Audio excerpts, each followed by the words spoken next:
Bleiben Sie doch vor der Hinz-Peter. Ich gehe schon ran. Bäckerei, Konditorei Hinz-Peter. Stopp, stopp, stopp. Sie sprechen aber nicht mit Herrn Hinz-Peter. Nee, Sie sprechen mit Herrn Peter Hinz. Der Meister? Tja, der sitzt wohl noch in der Badewanne. Wieso? Ist doch Sonntag heute, ne? Was soll ich ihm bestellen? Nee, das tut er nicht. Was denken Sie denn? Das ist ein Mann mit Charakter, Sie. Tja. Dann rufen Sie mal wieder an, wenn er sich abgeschrubbt hat. Wenn er rein wird sein, wie ein Engelein, wie ein Bock. Na du, Peter, du bist ja bannig vergnügt. Was ein Wunder. Heute Nacht habe ich geträumt, ein Engel stieg vom Himmel und hat mir ein blankes 5-Mark-Stück geschenkt. Ja, da wart man auf, du. Du, wer hat eben angerufen? Wortmann Düngeler will die Sahneschnitten kleiner haben und halb so dick, aber doch für 2 Groschen billiger. Du lässt mein Vater sich ja doch nicht drauf ein. Ja, habe ich ihm auch gesagt. Ist die Post schon da? Mhm, gerade eben. Da ist doch ein Brief mit der Flugpost. Der da. Oh ja. An meine Oma. Was? Von Fritz Hinz-Peter aus Brooklyn. Das ist doch Ihr Vater, sein Bruder, ne? Ich denke, der ist tot. Ja, das haben wir ja alle angenommen. Und nur das? Ja, dann will ich mal schnell raufbringen. Nee, du. Das darf man doch nicht so einfach riskieren. Was denkst du denn? Du, so eine alte Frau, die kann vor Freude einen Schlag kriegen. Fällt um und ist tot. Och, das glaube ich nicht. Oma will doch 100 Jahre alt werden, damit ihr Bild in die Zeitung kommt. Und vielleicht hat sie von oben den Postboten schon gesehen. Und dann schimpft sie wieder. Wieso man ihr den Brief nicht gleich raufgebracht hat? Kann auch angehen, du. Du, aber zeig ihr den nicht gleich, du. Bring ihr das so ein bisschen schon bei. Gerade so schon, wie ich dem Meister beigebracht habe, dass mir das Kuchenblech mit den Vanillenschnitten in Ritzda eingekippt war. Und überhaupt, was fällt mir ein? Die Oma ist doch eine geborene Engel. Na also, schenkt sie mir vielleicht die 5 Mark. Oh, du. Tja, kann man alles nicht wissen. Komisch. Lässt jetzt mit Mal wieder was von sich hören. Bäckerei, Konditorei Hinz-Peter? Ach, Sie sind das, Frau Langbehn. Ja, ich weiß. Die beiden Torten zur Hochzeitsfeier werden heute pünktlich geliefert. Ja, auf der einen soll stehen, dein auf ewig. Und auf der anderen, die Liebe höret nimmer auf. Ja, Frau Langbehn, sowas kann unser Geselle Krüppelin großartig machen. Direkt künstlerisch. Oh, und darf ich fragen, wohin macht denn das junge Paar die Hochzeitsreise? Was, geht nicht mehr? Ach, ist schon unterwegs, der klappert. Ach so, ja, denn auf Wiedersehen und viel Vergnügen heute Abend, nicht? Na, was hat meine Oma gesagt? Eigentlich gar nichts. Konnte vor Schreck kein Wort rauskriegen. Doch. Sagt sie ganz ruhig. Von dem? Den leg ich mal dahin. Wenn ich volle 16 Jahre auf eine Nachricht von ihm gelauert habe, kann ich mich auch noch so lange gedulden, bis ich meine Tasse Kaffee ausgetrunken habe. Na Gott sei Dank. Oh, du, warte mal, du. Du, der hat wohl was mit dir zu tun. Oh, ist gewiss ein Schreiben von der Jugendbehörde. Dann haben sie endlich den Mann gefunden, der mein Vater ist und noch nie für mich bezahlt hat, da? Nee, nicht von der Jugendbehörde. Von deiner Fachschule. Oh, verflucht. Was ist denn? Hast den Unterricht geschwänzt? Oh, weil viel zu schönes Wetter war, um in der Schule zu sitzen. Hast dich also rumgetrieben. Weio. Rumgetrieben. Bin bloß mit ein paar anderen unten an der Elbe gewesen.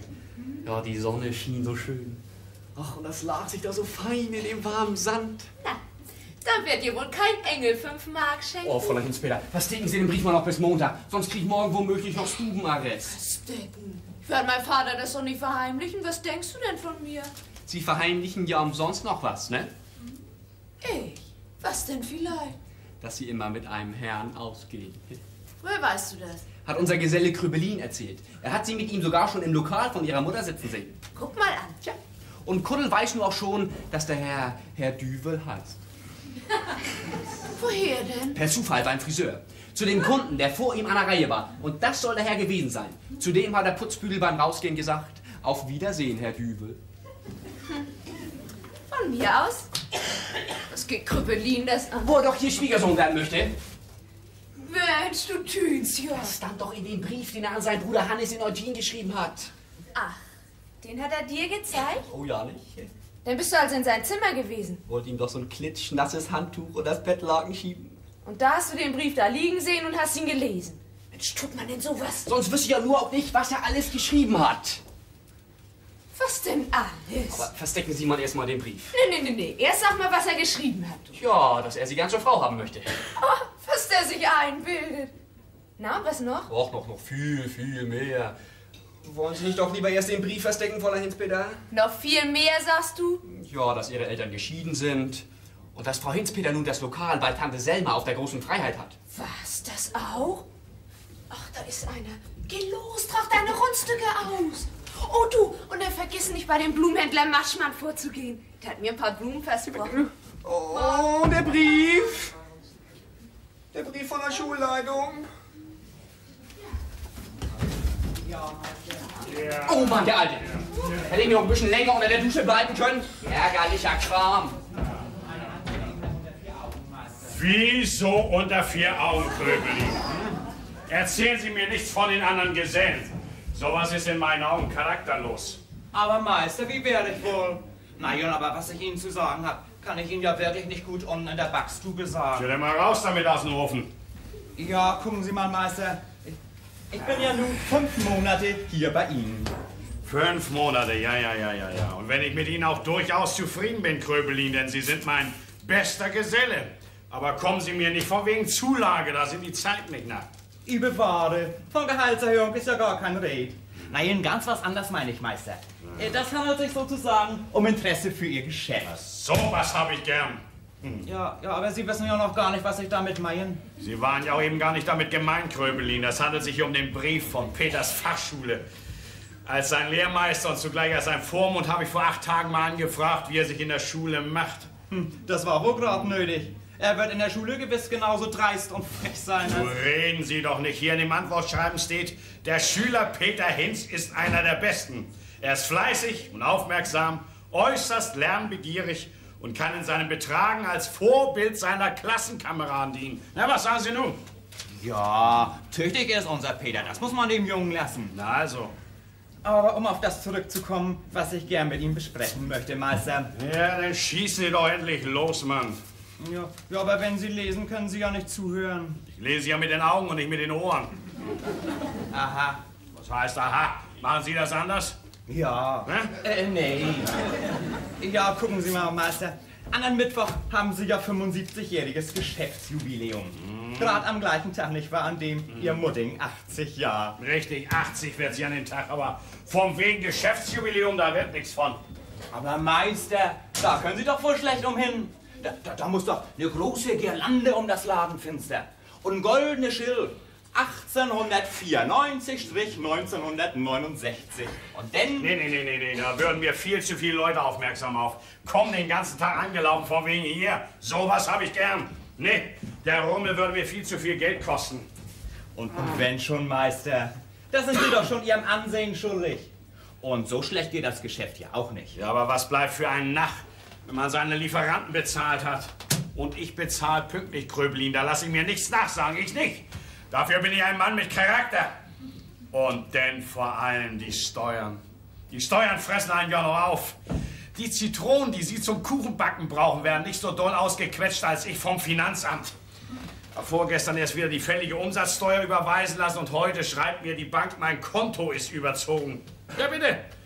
Und daneben liegt das Angebot von der Firma aus Bochum wegen dem neuen Backofen. Wir brauchen noch neuen Backofen so nötig wie man irgendwas, das wissen Sie so gut wie ich. Ja.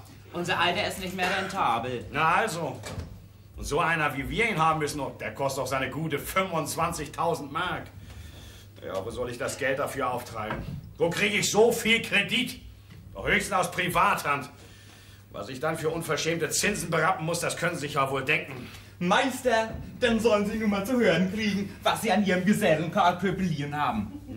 Ich kann Ihnen ganz leicht das nötige Geld verschaffen. Und das zu ganz nette Zinsen. Und ganz bequem, wer für Sie auch das zurückbezahlen. Sie? Woher denn? Von meinem Bruder Hanning aus Eutien. Ach, der ist doch auch mal bloß so wie Sie als Flüchtling aus der Ostzone gekommen. Ja, aber er hat, was hier eigentlich nicht laut werden soll, ne? Im Frühjahr in Fußball-Toto an die 47.000 Mark gewonnen. Was? Ja. So viel? Ja. Und im Frühjahr schon? Ja. Ach, da wird er nur wohl nicht mehr viel von haben. Was Sie wohl meinen, Meister? Das ganze Geld, so wie er es gekriegt hat, liegt noch auf der Eutiner Kreissparkasse. Na. Ja. Ah, für gewöhnlich haben doch Leute mit so hohem Gewinn nichts Eiligeres zu tun, als das gleich wieder auf den Kopf zu hauen. Schaffen sich zuerst ein teures Auto an und... Auto? Nicht mal ein Fahrrad hat er sich gekauft. Er ist und bleibt Fußgänger. Hat sich bloß seine Schuhe besohlen lassen. Und hat neulich zu mir gesagt, Karl, Bruder, hat er gesagt, wenn du dich in Hamburg selbstständig machen kannst, dann tu das. Von meinem Geld steht dir so viel zu, wie du gebrauchst. Sie sich selbstständig? Will ich ja gar nicht, nee, will ich nicht. Na. Das gibt nämlich was, das hält mich bei Ihnen, Meister. So. Ja, gucken Sie mal, Sie haben ja keinen Sohn, der mal Ihr Nachfolger wird. Ja, das ist ja schon immer mein stiller Kummer. Aber Sie haben ein Töchting. Und ich möchte zu gern Ihr Schwiegersohn werden, Meister. Was war das eben? Ihre Gisela ist meine ganze Liebe. Und ich will ja wohl immer ein guter Mann sein. Ja, das glaube ich wohl, mein lieber Kröpelin, aber haben Sie mir nicht mal zu Anfang erzählt, Sie hätten eine Braut? Mariechen Damerow. Ja. Aber wir haben uns ganz doll das Erzürnen gekriegt. Sie hat mir den Ring vor die Füße geschmissen und hat mir ein paar hinter die Ohren gegeben. Noch nicht mal verheiratet und denn schon das? Oh, wow. Ja, nee, ich möchte nur Ihre Gisela gern zur Frau haben. Ja, Gisela. Gisela. Ja. Ja. Warum denn eigentlich nicht Kröpelin? Ja, ich mach sie ganz gerne. Ja, sie sind mir eine große Hilfe. Aber dass ich bis nun noch nichts davon gemerkt habe, dass meine Gisela und Sie, was, ne? Ja, ich glaube auch, dass Frau Gisela noch nicht so recht weiß, was sie mir bedeutet. Das weiß sie noch gar nicht. Das hat sich noch nie so recht gemacht. Nee. Ich würde ja zu gern, wenn Sie das erlauben, mal ein bisschen mit ihr ausgehen. Naja, warum denn nicht? Ich habe nichts dagegen. Ja, aber Sie scheinen ja viel lieber mit einem gewissen Herrn Düvel auszugehen. Düvel? Kenn ich nicht. Ist er aus unserem Fach? Nein, ist er nicht. Beim Finanzamt ist er. Was? Beim Finanzamt? Kröpelin, Sie erlauben sich wohl einen faulen Witz mit mir, Sie. Sowas habe ich gern. Nein, das ist wirklich und wahrhaftig wahr. Oh Gott, beim Finanzamt. Und mit dem läuft meine Tochter. Mein einziges Kind. Düvel soll er heißen? Also den Düvel soll der Teufel holen. Da will ich doch gleich mal mehr von wissen. Nun, man sagte, Meister, regen Sie sich bloß nicht zu doll auf. Das ist für einen Mann wie Sie. Kröpelin, Sie kennen mich nur bei klein. Ich bin ein Mann, der weiß, was er will. Oh, wei. Was will ich, Mann, noch? Was will ich, Mann, noch? Den Brief von der Schulleitung, Meister. Richtig. Komm mal her, du. Komm mal her. Da ist ein Brief von deinem Lehrer gekommen. Wonach du, was ich ja nie von dir gedacht hätte, einer der Besten in der Klasse bist. Tja, du bist, steht hier, fleißig und aufmerksam, sollst in deinem Betragen sogar ein Vorbild deiner Klassenkameraden sein. Das ist doch schön, Peter, sowas zu hören. Sowas habe ich gern, mein Jung. Steht da nicht sonst noch was drin, Meister? Und sowas? Ist das nicht genug? Oh, von mir aus genügt das. Ja. Da soll unser Meister sich wohl überfreuen, Peter. Sowas muss belohnt werden, mein Jung. Hier, hast du ein blankes 5-Mark-Stück. Sowas habe ich gern. Was? Ich mein, danke, Meister.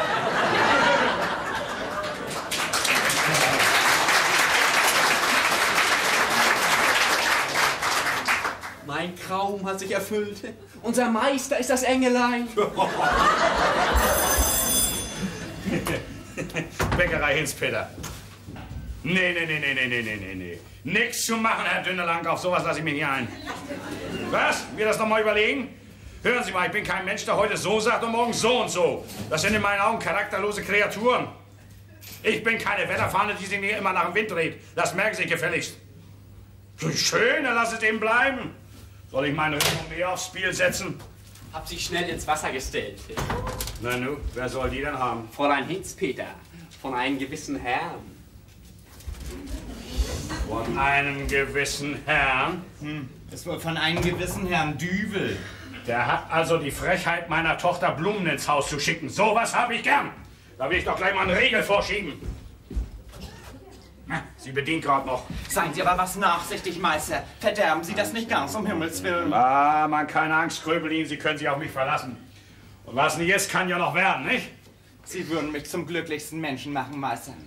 Und wegen dem Darlehen wäre es ja wohl am besten, Sie geben mir heute Nachmittag schon frei, dass Sie nach Eutin fahren können. Ist gut, Karl, fahren Sie mal ruhig los.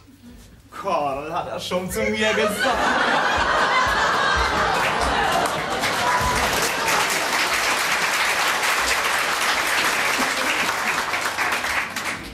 Meine Tochter.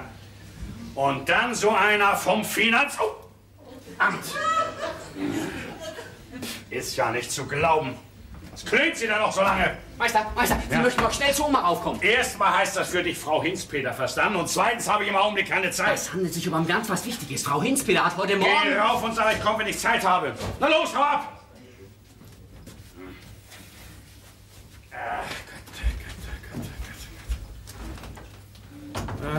Ah, da bist du ja endlich. Weißt du, was ich eben erfahren habe? Ach ja, ne? Eigentlich soll man das ja nicht für möglich halten. Das siehst du also ein. Ja, na klar. Aber man kann das ja auch verstehen, nicht? Doch, kann ich ganz und gar nicht verstehen. Warum nicht? Guck mal, da scheint die Sonne so schön. Das verlockt denn eben mal dazu, sich lieber an den Elbstrand in warmen Sand zu legen. Was ist das? Sonne so schön? Lieber an den Elbstrand in warmen Sand. Sag mal, wovon redest du denn eigentlich? Ja, von unserem Peter, weil Das der dreht doch... sich hier nicht um Peter, das dreht sich um dich. Denn du sollst ja noch... Nee, ich hab doch Still! nicht eine Elbe. Da brich mich nicht immer. Kann ich auf den Tod nicht leiden. Sag mal, wer ist dieser Herr Düvel? Hä? Oh, ein Mitglied von unserem Schwimmverein. Aha. Ich habe dich da in diesen Verein eintreten lassen, damit du ordentlich schwimmen lernst. Aber nicht, um da Herrenbekanntschaften zu machen. Papa, Papa, guck doch mal. Wenn wir da in der Badeanstalt so gemeinsam um die Wette schwimmen, dann kommen ganz von selber diese Gefühle von wegen Liebe und so. Gefühle? Dann war das Wasser eben nicht richtig temperiert.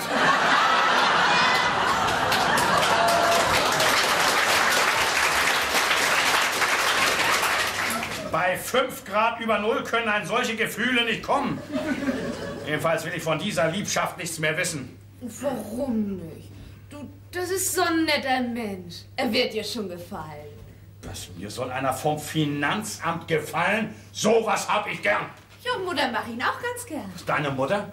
Kennt die ihn denn auch schon? Ja, na klar. Wir sind schon oft bei ihr gewesen. Du, sie hat auch im Fernsehen gesehen. Gisela, ich habe dich damals von deiner Mutter weggeholt, weil ihr Lokal da in der großen Freiheit nichts für ein junges, anständiges Mädchen ist. Damals, Papa. Da war ich auch noch ein dummes Kind. Aber nun bin ich schon 23, du, das bedenk mal. Tue ich auch. Klar, dass dabei Kleinern gedacht werden muss, dich zu verheiraten. Aber nicht mit so einem vom Finanzamt. Das kann der mir schon nützen. Dir nützen? Wieso denn dir?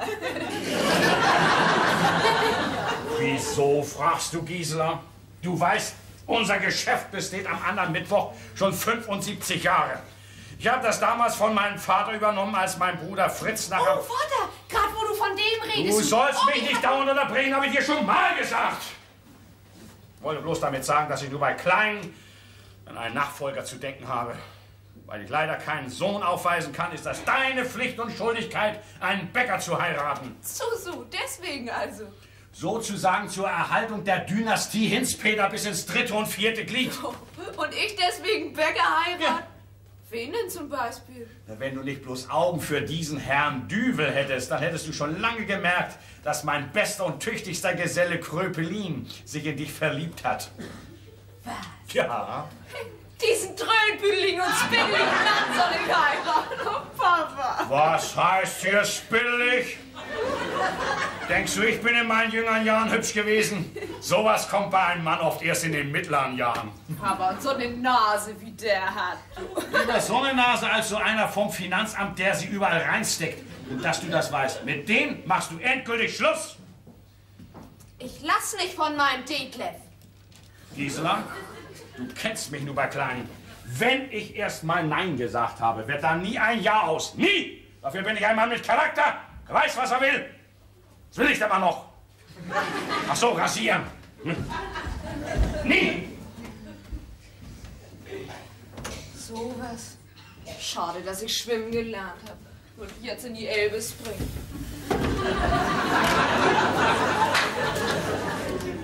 Gisela! Detlef! Tag, mein Kleines. Du riskierst das hier einfach so reinzukommen. Du, dazu sind wir berechtigt. Du, gerade eben geht Vater raus, du. Ja, hoffentlich kommt er auch bald wieder rein. Du, wünsch dir das bloß nicht. Hat eine schändliche Wut auf dich. Das hat man oft auf uns. Du, er weiß, wie wir beide zueinander stehen. Na und? Mal muss er's doch erfahren. Aber er will, dass ich einen von unseren Gesellen heirate. Bloß weil er einen Bäcker als Nachfolger für sein Geschäft braucht, sagt er. Ja, meine kleine Gisela. Da muss ich deinem Vater recht geben. Was? Das sagst du selber? Ja, aber dafür komme doch bloß ich in Frage. Detlef, du bist doch kein Bäcker. So, als ich aus der Schule kam, habe ich nicht gleich Kaufmann gelernt. Nicht? Was denn? Bäcker und Konditor. Kann mein Lehrbrief überall vorzeigen. Oh, und du glaubst, du verstehst heute noch was davon? Klar, gelernt ist gelernt. Ich muss ja heute noch mal bei uns zu Hause zu allen Geburtstagen backen.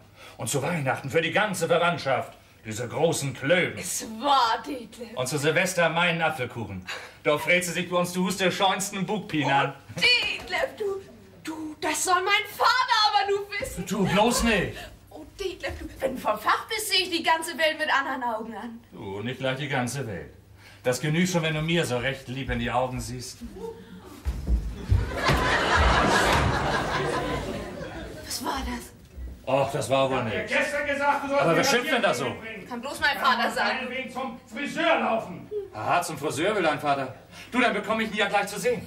Er soll sogar uns beide hier sehen. Ja, warum auch nicht? Er wird ja nicht gleich mit dem Revolver rumfuchteln. Dem Bengel habe ich auch noch 5 Mark geschenkt. Ha! So was hab ich gern. Naja, dann ist ja nichts mehr im Weg. Vater, darf ich bekannt Nicht machen? mehr nötig. Sie sind dieser gewisse Herr Düvel. Ganz recht, Herr Hinz-Peter. Ich freue mich, Sie kennenzulernen. Dann sollen Sie mich aber auch gleich so kennenlernen, dass Ihnen die Freude vergeht. Vater, ich... Still! Sie haben ja eine Unverfrorenheit, da ist das Ende von weg. Erst schicken Sie meiner Tochter Blumen ins Haus und dann haben Sie die Kühnheit, sich hier auch noch blicken zu lassen. Ich, Blumengisler, von wem hast du... Die sind von dem alten Opa Maschmann, weil ich seine Brieftasche gefunden habe. So, haben die Blumen Glück, dass ich sie nicht gleich aus dem Fenster schmeiße. Sie haben aber weniger Glück, wenn Sie, Herr Düvel, nun nicht machen, dass Sie sich zum Teufel scheren. Vater, du weißt ja gar Du weißt, nicht... dass du mich nicht dauernd unterbrechen sollst. Herr Hinz-Peter, ich bin dienstlich hier. Dienstlich? Aha. Und dann knutschen Sie meine Tochter ab. Ja, man soll immer das Angenehme mit dem Nützlichen verbinden. Das Abknutschen war für Sie wohl das Angenehme. Und das Nützliche? Ist für den Staat. Ich komme als Betriebsprüfer. Betriebsprüfer? Aha. Aha. Und ausgerechnet Sie müssen das sein, die man mir auf den Hals schickt. So was hab ich gern. Ja, ich habe diese Sache einem Kollegen von mir abgenommen. Der ist im Bäckereibetrieb nicht so gut orientiert wie ich. Ja, Vater, du musst nämlich Still! wissen... Sie wollen also hier bei mir rumschnüffeln. Sie? Ja, sowas hab ich gern. Na bitte, ist doch die beste Gelegenheit, einmal festzustellen, wie das um meinen zukünftigen Schwiegervater steht, ne? Zukünftigen Schwiegervater? Papa, hör doch mal.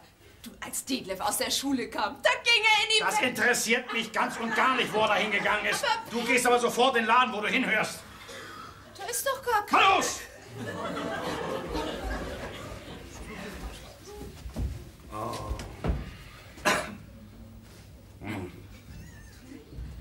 Sie wollen also meine Bücher prüfen. Na schön. Haben Sie einen Ausweis? Ich muss bis zum Geschäftsjahr 1975 zurückgehen. Ja. Die Hauptsache ist, dass Sie selber bald wieder weggehen. Ah, ich wollte damit sagen, ich brauche da wohl den ganzen Tag zu. Was denn? Den ganzen Tag soll ich Sie hier vor Augen haben? Nee, wenigstens nicht hier drin. Peter! Peter, mal rein! Aber da können Sie sich auch verlassen. Bei mir finden Sie nichts. Ein Mann wie ich lässt sich sowas nicht ankommen. Oh, das glaube ich Ihnen gerne, Heinz Peter. Aber wir müssen ja auch mal etwas tun für unser hohes Beamtengehalt. Ja, und immer bei uns kleinen Geschäftsleuten ist doch nicht zu sagen. Soll ich nur die Rasierklingen holen, Meister? Ach was, Peter, können wir jetzt nicht rasieren. Würde mir glatt die Nase abschneiden. Hier, nimm die Bücher, zieh im Esszimmer den Tisch aus, dass dieser Herr Düvel Platz genug hat. Ha, Sie sind der Düvel, das freut mich aber. Was du das bist, du machst, dass du rauskommst? Dass du sämtliche Stühle rausstellst, hörst du?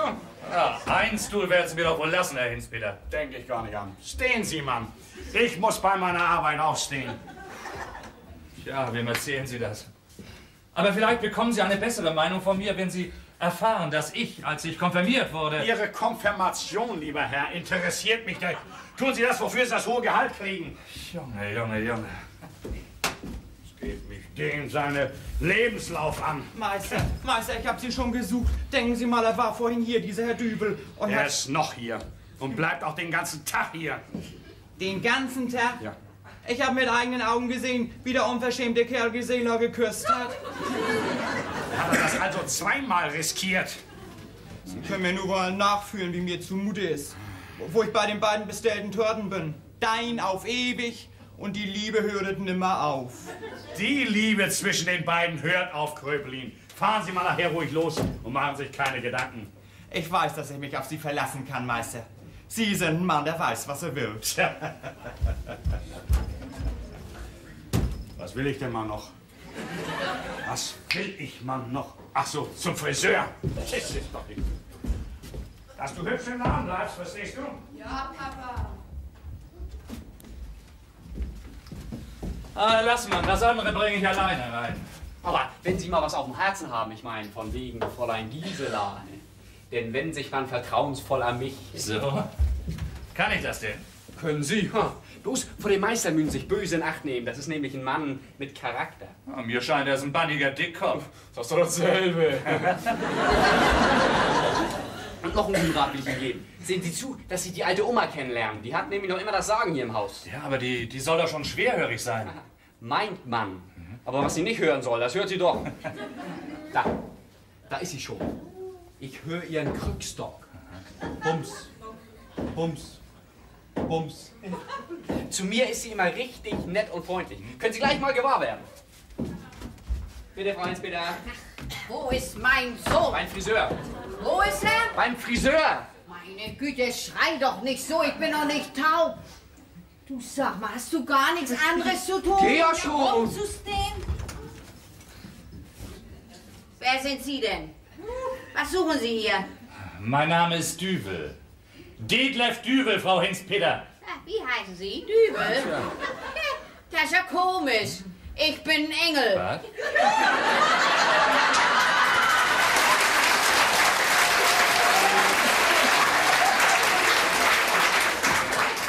Geborene Engel. Ach so, ja. Das hat mir Ihre Enkelin schon erzählt. Sie sollen ja nun bald 80 werden. 18. Ja. Nächsten Mittwoch um 12. Das ist ein schönes Alter. Meine Großmutter ist sogar 96 geworden. Na, Ist im vergangenen Herbst gestorben. was? Mit 96 ein? Ach, das ist eine ganz schiefe Zahl. Nee, ich will 100 werden. Was? Denn muss ein Senator herkommen und muss mir gratulieren. Ja, warum sollten Sie die 100 nicht voll bekommen? Sie sind ja noch so rüstig. Gehen zweimal in der Woche ins Kino, hat Gisela mir erzählt. Ja, tu ich auch.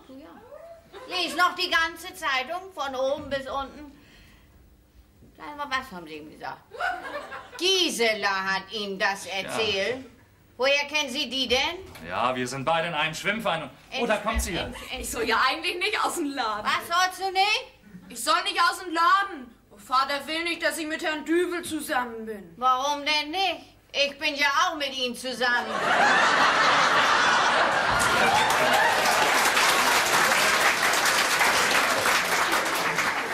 Das ist doch ein ganz netten Menschen.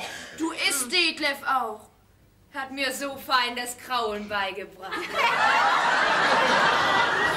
Ja, das kann ich mir denken, du. Das mocht mein Papagei auch so gern haben. Lorchen, Köpfchen kraulen, hat er immer gesagt. Na, so war das aber eben nicht gemeint, Frau Hinz-Peter. Nee, Omi, das ist doch eine Schwimmart. Oh, guck mal, ungefähr so. Ach Gott, das ist schon ganz harmlos. Ja, Omi, ist das auch. Du, guck mal. Und dabei haben wir beide uns kennengelernt, Detlef und ich. Wir haben uns beide so gern. Haben uns so lieb, nicht, Detlef? Ja, die Liebe. Das ist das Einzige, was nie außer Mode kommt, nicht? Leider ist ja Gislas Vater dagegen. Was ist er? Ach, Vater will nicht, dass ich Herrn Düvel mal heirate. Oh Gott, dein Vater, der weiß doch nie, was er will.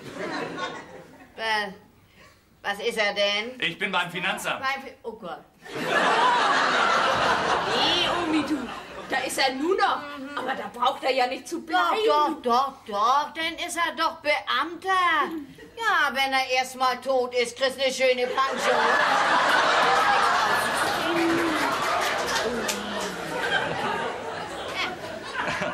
Ja, nun guck mal an, was die liebe Oma nicht alles bedenkt. Du, aber Vater will, dass ich diesen Krüppelin heirate. Du, was sagst du bloß dazu? Was ich dazu sag? Dein Vater hat einen Knall. Du weißt doch, wie Vater denkt. Ach, ist heutzutage doch überhaupt keine Mode, dass ein Vater was darüber zu bestimmen hat, wen die Tochter heiraten soll. Genügt doch, wenn er nachher mal zu wissen kriegt, wen sie geheiratet hat, ne? Oh, guck mal, Detlef. So redet meine alte Oma. Ja, ist ja auch nicht zu bewundern, dass Sie noch so vernünftig denken, Frau Hinz-Peter. Sagen Sie mal, was heißt denn hier zu bewundern? Meinen Sie eigentlich, ich bin alt-tüdelig? Ich bin noch lange nicht tüdelig. Nein, Omi, so hat Detlef das doch auch gar nicht gemeint. Nee. Nicht, Detlef? Nein, ganz gewiss nicht. Ich wollte damit... Oh, Gisela, dein Vater. Du, Omi, du sagst du, ich sollte dir ein Kissen ins Kreuz donnern, ne? So viel zu gut, nicht, Omi? So ist ja schön, nicht, Omi? Nee, Omi, ja, nur Omi, du Mann. Hab ich dir nicht gesagt, du sollst hier den Laden aufhalten? Wenn Omi doch eins ins Kreuz haben wollte. Was? Kissen. So. Na, Mutter, bist ein bisschen runtergekommen? Ja, und warum bist du nicht zu mir raufgekommen? Ich hab den Jungen doch zu dir geschickt. Ach, Mutter, du ahnst ja nicht, was Gisela mir heute schon für Kummer gemacht hat. Du wirst dir ihretwegen wohl noch ganz anderen Kummer machen müssen, glaube ich. Du meinst wegen ihrer dummen Liebschaft mit diesem Herrn Dübel? Das wollen wir doch mal sehen. Das ist ja dumm Schnack von dir. Davon ist ja gar nicht die Rede. Nicht? Wovon denn sonst? Du musst nun alles aufstellen, dass Giselas Mutter herkommt. Heute noch. Giselas Mutter? Hierher? Ja, wozu denn? Die muss doch von einem noch rechtzeitig Bescheid wissen, weil doch Bescheid wissen? Ach, du meinst, sie soll Gisela diese Liebschaft auch ausreden, Mutter? Das kann ich doch alleine. Dafür bin ich ein Mann, der weiß, was er will. Fängt ja schon wieder von Liebschaften an. Als wenn es auf der ganzen Welt nichts anderes als Liebschaften gibt. Ja, wegen was denn sonst? Wegen was denn sonst? Wegen den Brief doch, den ich heute Morgen... Du einen Brief? Das weiß ich doch gar nicht. Das willst du nicht wissen. Das hab ich dir doch bestellen lassen durch den Jungen. Da hat der Bengel mir nicht ein Wort von gesagt. Na, warte mal. Hast ihn wohl gar nicht erst so weit kommen lassen, ne? Kennt man doch. Och. Auch bei dir kann man doch keine 3 Worte reden. Und du fährst einen schon übern Schnabel. Mutter, was hat Giselas Mutter dir denn zu schreiben? Sag mal, wer redet denn von Giselas Mutter? Na, du. Dass sie kommen soll, weil sie dir einen Brief geschrieben Das hat. ist mir doch im Traum nicht eingefallen. Hör doch besser zu. Der Brief kommt aus Amerika. Mit der Fluchtpost sogar. Aus Amerika? Doch nicht von Fritz? Naja, von wem denn sonst wohl? Glaubst du, mir schreibt der amerikanische Präsident? Der Fritz lebt. Er lebt also doch noch. Ja, das muss er ja wohl nicht. Tote können ja nicht mehr schreiben. Guck mal an. Nach all den vielen Jahren endlich mal wieder ein Lebenszeichen von ihm. Er schreibt, er will zu meinem Geburtstag kommen. Er will sogar fliegen. Naja, das ist heute wohl so Usus, nicht? Da muss er sich aber gut stehen, nicht? So eine Reise mit so einem Düsenjetter kostet ja allerlei Dollars, ne? Du, was steht denn noch in dem Brief, Mutter? Wo hast du ihn denn? Der liegt oben in meiner Kommode. In deiner Kommode? Och, den kann ich ihn ja mal runterholen. Du hast an meiner Kommode gar nichts zu suchen. Noch schöner. Ich krieg ja auch nicht an deine Sachen ran. Nee, warte mal bis nachher. Moller, du kannst dir doch wohl denken, dass ich ihn auch gern mal lesen möchte. Ach so, du meinst, das ist besser, wenn ich nicht alles zu sehen kriege. Ja, ich weiß ja, wie mein Herr Bruder über mich denkt. Aber war das meine Schuld? War das nicht sein Vater, der ihn hier nicht mehr im Hause sehen wollte, als das rausgekommen war? Bäckermeister Hinz Peters Fritz hat sich an den Verbandsgeldern vergriffen und alles auf der Rennbahn verwettet. Was soll denn das nun noch alles? Euer Vater ist doch für den Schaden aufgekommen. Ist Vater damals, ja. Und mein Bruder ist heimlich ausgerückt, gleich rüber nach Amerika. Und das hätte er nicht gedurft, Mutter. Seine Braut hier einfach so einen Stich zu lassen. Er muss doch gewusst haben, wie das damals mit ihr stand. Ja, und da wolltest du als der Ältere zeigen, dass du auch der Bessere bist. Und hast Selma zu deiner Frau gemacht, so Hals über Kopf. Um unsere Familie nicht noch mehr in Misskredit zu bringen. Ich habe sozusagen das Kreuz auf mich genommen. Und weil ich mir sagte, wenn das Kind kommt, muss er es doch einen Vater haben. Naja, er soll sich mal hier mal blicken lassen. Ja, er schreibt, wenn ich den Brief in Händen hab, dann steht er schon drüben auf dem Flugplatz. So? Tja, den kann er ja nur jeden Tag eintreffen. Warum sag ich ja, du sollst zusehen, dass Selma so schnell wie möglich herkommt? Ja, aber was soll die denn hier? Und dabei, das verstehe ich nicht. Nee, das kann ich mir denken. Bis du mal was verstehst, du. Dazu gehört mehr als einen alten Hund das Singen beibringen.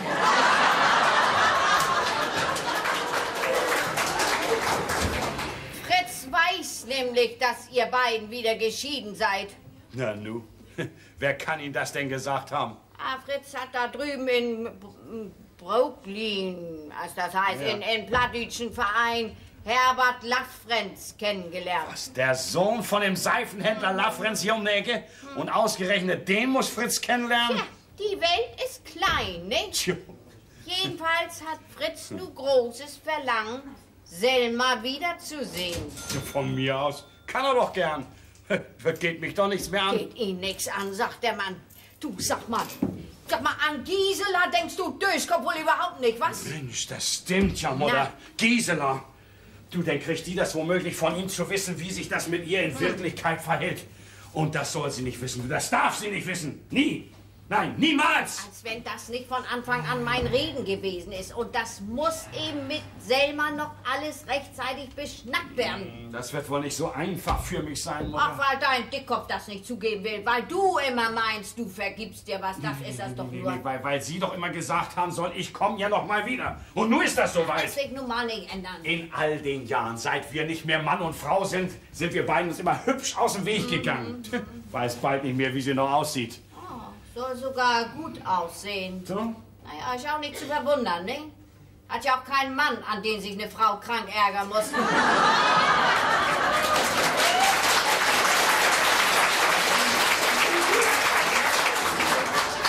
Mir langt das schon einmal im Monat an Sie zu denken, wenn ich die 300 Mark überweisen Ja, muss. dann denkt man lieber an, wenn ich schlafen kannst, dann wird die Nacht dir nicht so lang.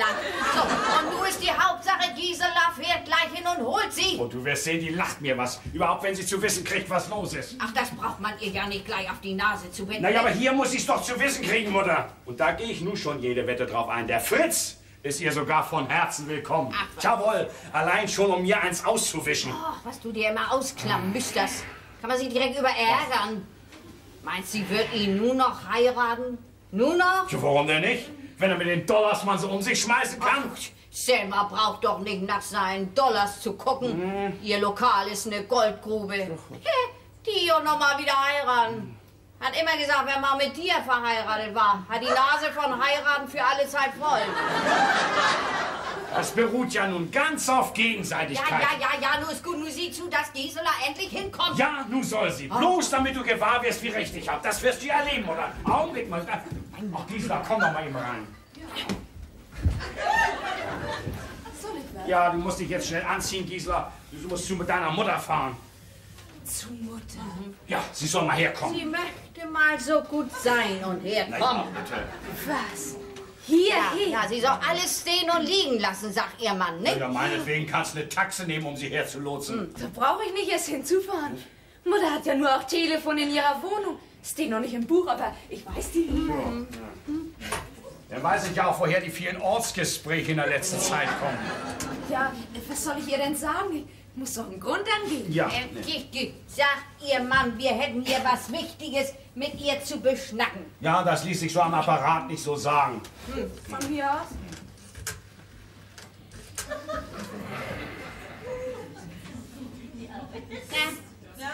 Na? Meldet sich man nicht. Die schläft wohl noch. Ja, wenn unser eins hoch muss, geht die noch erst zu Bett. Oh, Mutter? Ja, hier ist Gisela. Moin, Mutter. Du, Mutter, ich soll dir bestellen. Du möchtest so gut sein und so schnell wie möglich mal herkommen. Ja, zu uns hier. Nee, Doch. ihr ist nichts passiert. Omi geht es gut. Ach, das ist aber nett von dir, ne? Dass sie gleich an mich denkt. An mich braucht sie auch nicht zu denken. Ich bin gesund. Natürlich, Papa ist auch hier. Du, aber er meint, das lässt sich nicht so gut am Apparat sein. Er soll sich an den Hut fassen. Da, was habe ich dir gesagt? Was redest du denn von wegen keine 10 Pferde? Habe ich mir doch gleich gedacht. Du, dann tu das doch mir zuliebe. Ach, bitte, Mutter, bitte. Ja? Ja. Ja, ist gut, Mutter. Tschüss. Tschüss, Mutter. Na, ja, was ist denn nun? Kommt sie oder kommt sie nicht? Sie will sich das noch mal gründlich überlegen. Ne, dann weiß ich ja Bescheid. Was hat sie gesagt? Sie will sich das überlegen. Ja, wenn sie kommt, den erst nach 5. So lange will sie mich also zappeln lassen. Das sieht ihr mal wieder so recht ähnlich. Und ihr wollt mir nicht sagen, was ihr mit Mutter vorhabt? Oh Gott, das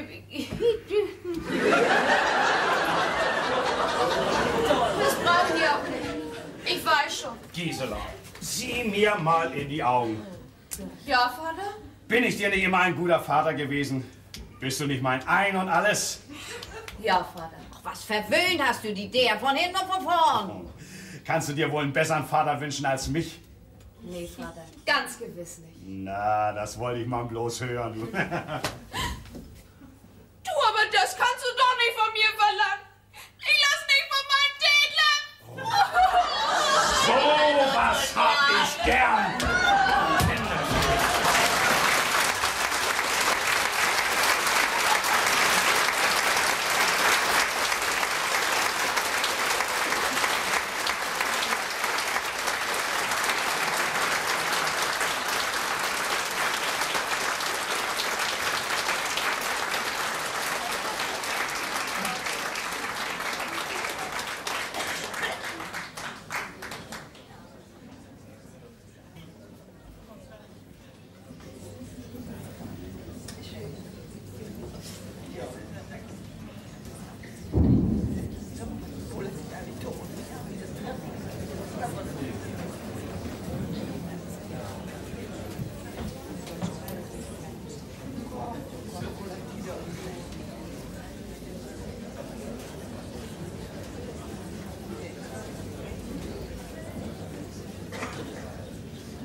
Gisela, ist die Luft rein? Ja, du, wenn Vater von seinem Mittagsschlaf hochkommt, sagt Peter uns Bescheid. Du, der Junge ist in Ordnung.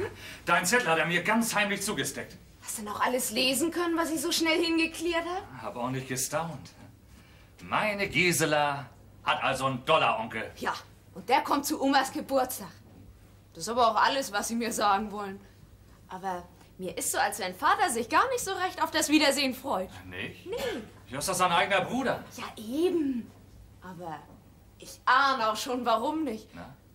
Guck mal, Detlef, dir darf ich doch was anvertrauen, nicht? Alles. Wir haben doch Schweigepflicht. Du, aber dass doch weder Vater noch Mutter noch Oma wissen, dass ich das weiß. Was? Der Dreh darf nicht reden, dass du das weißt. Nee, du. Ja, was weißt du denn?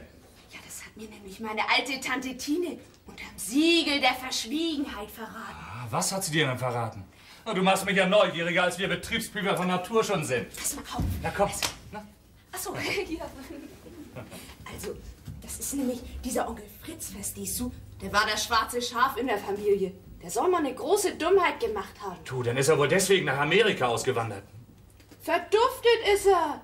Du und Mutter soll schon fest mit ihm verlobt gewesen sein. Was? Ja, du. Mit dem Bruder von deinem Vater? Und der hat sie einfach sitzen lassen, du. Verstehst du, wie ich das meine? Ah, ja. Und da hat dein Vater denn deine Mutter geheiratet? Ja, aber da kann ja was nicht ganz stimmen, du. Ich habe mal den Trauschein von meinen Eltern gesehen, du. Konnte ich ja lesen, wann sie geheiratet haben. Und ich bin schon 5 Monate später geboren. Wie reimt sich das zusammen? Du, dann ist also Bäckermeister Hinzpeter bei Licht besehen, zu der einen Hälfte dein Onkel und zu der anderen dein Stiefvater. Du, aber das darf er niemals wissen, dass ich das weiß, du. Du schwör mir das. Ich schwör dir das. Mit dem Kuss als Siegel. Du, dann erst recht. Bäckerei, Konditorei Hinzpeter. Falsch verbunden. Also nie darf er erfahren, dass du das weißt. Um alles in der Welt nicht. Wo er doch nun mal so ein starkes Ehrgefühl hat, ne? Und weil er, wie Peter sagt, ein Mann mit Charakter ist. Tja. Und nun, wo sein Bruder aus Amerika kommt, du, da hat er vielleicht Angst, er könnte sich auf sein Recht als Vater berufen. Hm? Ja, wer weiß? Ach was, das kann er doch nicht. Ja, weswegen soll denn sonst wohl Mutter herkommen? Du, hoffentlich kommt sie bald, dass sie auch noch guten Tag sagen kann. Ja, bist du denn immer noch nicht fertig mit deinem ollen Prüfen? Überhaupt, wo heute Sonnabend ist. Gisela, was ich mache, das mache ich genau. Nun mach das mal nicht zu genau, du. Drück man ruhig hier und da ein Auge zu. Du, das musst du schon mehr zuliebe tun. Nein, Gisela, zwischen Liebe und Betriebsprüfung, da existiert so etwas wie ein eiserner Vorhang. So einer bist du also. Ja, umso mehr Achtung musst du auch vor so einem Mann haben wie mir, der in allem aufrichtig, ehrlich und korrekt ist. Oh, da ist einer, dein Vater. Ach nee, das ist Peter doch mal bloß. Ja, bin ich mal los. Du, Peter, wo ist mein Vater? Geheime Kabinettssitzung. Wieso? Ist mit Brille und Zeitung in die Badestube reingegangen. Ach, du willst die beiden Torten wegbringen. Du, warte mal, dann kannst du gleich die Rechnung mitnehmen. Ja, ist auch besser. Vielleicht kriegt das junge Paar in der ersten Nacht schon den schönsten Krach und Streit. Und dann will sie keiner bezahlen. Oh, was? In der Hochzeitsnacht schon? Das kann mir nicht denken. Oh, kann aber doch angehen. Auch wenn auf der einen Torte steht, die Liebe höret nimmer auf. So, ja, sie ist schon quittiert. Ja, stecken Sie mal in die Tasche. Hey, du hast ja schon einen guten Anzug an. Warum auch nicht? Der Meister hat gesagt, wenn ich das weggebracht habe, bin ich frei für heute und kann die 5 Mark auf den Kopf hauen, die er mir geschenkt hat. Was? Von meinem Vater? Und Geschenke kriegt? Ja, wegen dem Brief von meinem Lehrer. Dafür hat mein Vater dir 5 Mark geschenkt, weil du gestern die Schule geschwänzt hast. Wegen dem Brief doch nicht. Der ist wohl noch unterwegs. Aber nicht auf, Hinzpeter. Wenn der kommt, dann lassen Sie ihn so heimlich verschwinden, ne? Oh nee, du, das kann ich dir noch nicht fest versprechen. Braucht man zu. Ja, bist du noch nicht los und bringst die Bestellung weg? Wollte gerade losgehen und Sie wollen ja nun auch los, ne? Dann kommen Sie mal mit mir raus. Nein, geh du mal zu, geh du mal zu. Ich meine, weil der Laden vorne doch schon zu ist und Fräulein Hinzpeter uns rauslassen muss. Du hast doch gehört, dass du gehen sollst. So parier doch endlich. Komm an, Peter, sonst rufen Langbeins von Neues an. Dann müssen Sie doch zweimal auf und zuschließen, ne? Tut doch nicht nötig. Er hätte doch gleich mit raus können.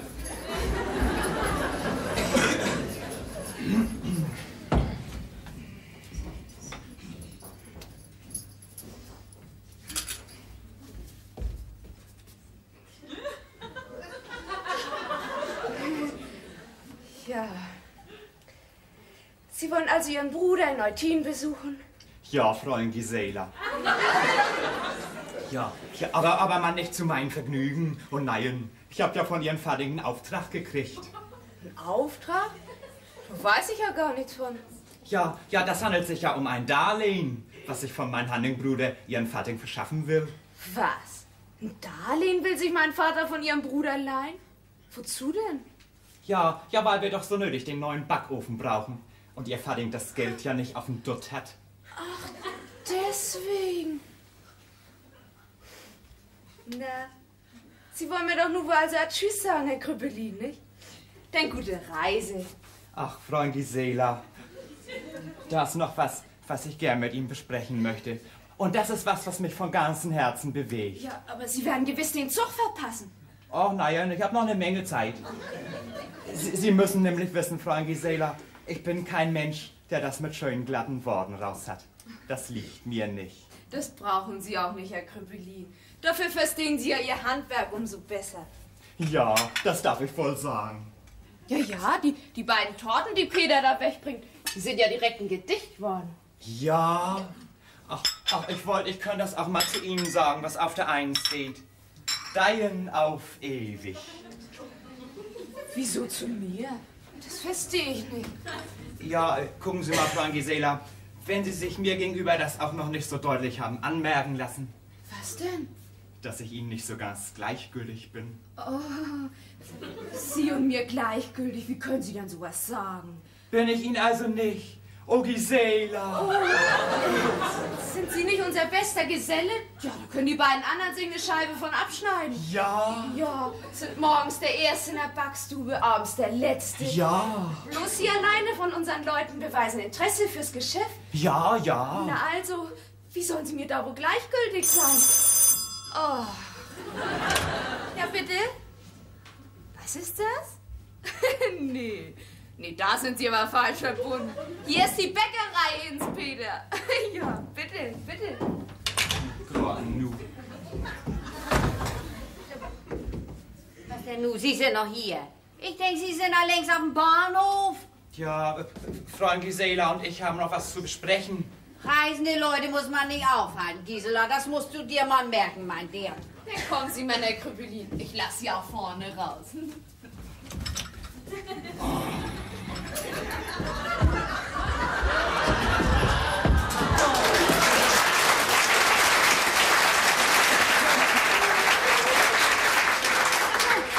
Wegen was der mich wohl eben so fühlend angeguckt hat. Also das verstehe ich ja nicht. Du, Omi, weißt du, was ich eben von Krüppelin gehört habe, du? Na? Er will Vater ein Darlehen beschaffen. Was sagst du, was will er deinem Vater? Ein Darlehen beschaffen. Und bloß weil Vater sich einen neuen Backofen aufstellen lassen will. Sag mal, und das Geld, das lässt er sich ausgerechnet durch einen von seinen Gesellen besorgen? Eine komische Idee von deinem Vater. Du, nun weiß ich auch, warum Vater so gern will, dass ich diesen Krüppelin heirate. Oh, dein Vater, wir sind hier doch nicht in Afrika bei den Hottentotten. Hab ich mal gelesen, da geben sie ihre Töchter bloß weg gegen so 100 Stück Rindvieh. Ich bin doch keine Hottentottentochter. Was, bist du nicht keine Hottentottentochter? Wie kommst du denn darauf? Ja, der Krüppelin. Sag mal, wer war das eben? Ich hab da das Telefon bimmeln hören. Wollte einer seinen toten Kater abholen lassen. Toten Kater? Was sollen wir denn damit? Nee, der hatte die falsche Nummer gewählt. Wollte die Abdeckerei und nicht die Bäckerei. Deine Mutter war das also nicht? Die wird nun wohl schon unterwegs sein. Unterwegs, ja, aber man nicht hierher. Wie kannst du das wissen, Die hat Vater? doch ihr Vergnügen an einen warten zu lassen, bis man schwarz wird. Und wenn sie nun doch kommt. Und ich dann sag dir, hat- Mutter, die denkt da im Traum nicht dran. Da gehe ich jede Wette drauf ein. Ich, Da will ich sogar 8 Tage lang nichts anderes essen als meine alten trockenen Rundstücke. ich wollte ja nur sagen, dass ich das für richtiger halte, wenn du dich erstmal unsichtbar machst. Dann kann ich ihr... Unsichtbar, sagst du? Ich soll mich unsichtbar machen? Und das hier in meinem eigenen Haus soll wohl ins erste beste Mauseloch kriechen, was? Sowas hab ich gern. Tja, dumm Schnack von dir. So ein großes Mauseloch, wo du reinpasst, gibt es ja gar nicht. Ich kann's ja mal versuchen. Nein, Papa, hör doch Ich will nichts mehr hören. Ich will überhaupt nichts mehr hören. Man soll mich gefälligst in Ruhe lassen. Oh, was ist das bloß immer mit Vater? Wie kann er nur immer so von Mutter reden? Bei ihm taugt doch kein Mensch was. Der eine hat einen schmutzigen Charakter, der andere hat einen schlechten Charakter und der dritte, der hat überhaupt keinen Charakter. Bloß er weiß immer eins besser. Ach, er ist ja so klug, dass ich mich wundere, wie der vor lauter Klugheit überhaupt noch aus den Augen gucken kann. Was ist das denn? Was war das? Na, Oh, Mutter! Du, Mutter steht vor der Tür! Mutter.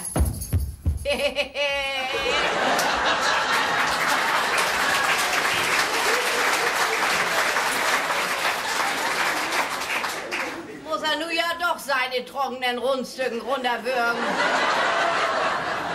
Ja, schaut ihm gar nichts. Wo seid ihr denn? Das hat mich auch eine mächtige Überwindung gekostet. Du, das kannst du mir glauben. Ach, da sitzt sie ja, die Oma. Tag, Oma. Na, Selma. Na, wie geht es uns denn? Danke, Selma. Danke, ja. Mir geht es gut. Solange ich meine gesunden 5 noch auf dem Dutt hab und nicht selbst merke, dass ich ein Tüdelig werde, macht mir das Leben noch Spaß. Oh, nicht? schön, Oma. Du, ich hab dir auch einen Topf mitgebracht für deine Fensterbank. Bitte Na, schön. endlich. Danke, Selma. Das ist aber nett von dir. Ist ja eigentlich noch ein bisschen zu früh, ne? Wieso zu früh, Oma? Ach, Oma meint, weil sie ja erst nächsten Mittwoch Geburtstag hat. Du ihren 80. sogar. Weiß ich doch. Kriegt sie eben noch ein. Ja? Ja. Ach, Selma, wenn du mir denn schon wieder was schenken willst, dann mal lieber einen kleinen Karton mit Seife, ne? Seife, Oma. Ja, riecht ja auch und man hat länger was davon. Oma, sollst du haben. Warum nicht? Das sind ja Petutanien, ne? Ja. Komm, Gisela, stell mal am Schreibtisch, ne? Aber mit Papier, sonst gibt es einen Kringel. Ja, oh, und du, Mutter, leg doch bitte ab. Oh, nein. Nicht erst noch lange ablegen. Wozu auch? So ein großes Verlangen, mich hier länger als nötig aufzuhalten, aber ich weiß Gott nicht. Ach, Selma, nun Tüne, komm, setz dich hier zu mir auf das Sofa, Ich ne? wundere mich ja selber, dass ich so viel Mut aufgebracht habe, hier nochmal herzukommen. Naja, wo ist er denn? Der Herr des Hauses. Wo der ist? Der ist wahrscheinlich im Mauseloch gekrochen. Na nu, Kind. Gisela, was ist denn? Was hast du mit dem Mal? Mutter, das kannst du dir doch wohl denken, wie mir jetzt zumute ist. Nach so vielen Jahren bist du heute mal wieder hier. Wie oft habe ich mir das gewünscht und möchtest du uns zurückkommen? Kind, no. Wie ich mich immer schämen muss, wenn ich sagen muss, meine Eltern sind geschieden. Aber meine liebe Dern, deine Eltern sind doch nicht die einzigen, die wieder auseinandergelaufen sind. Ja, ich denke, du liest die Zeitung.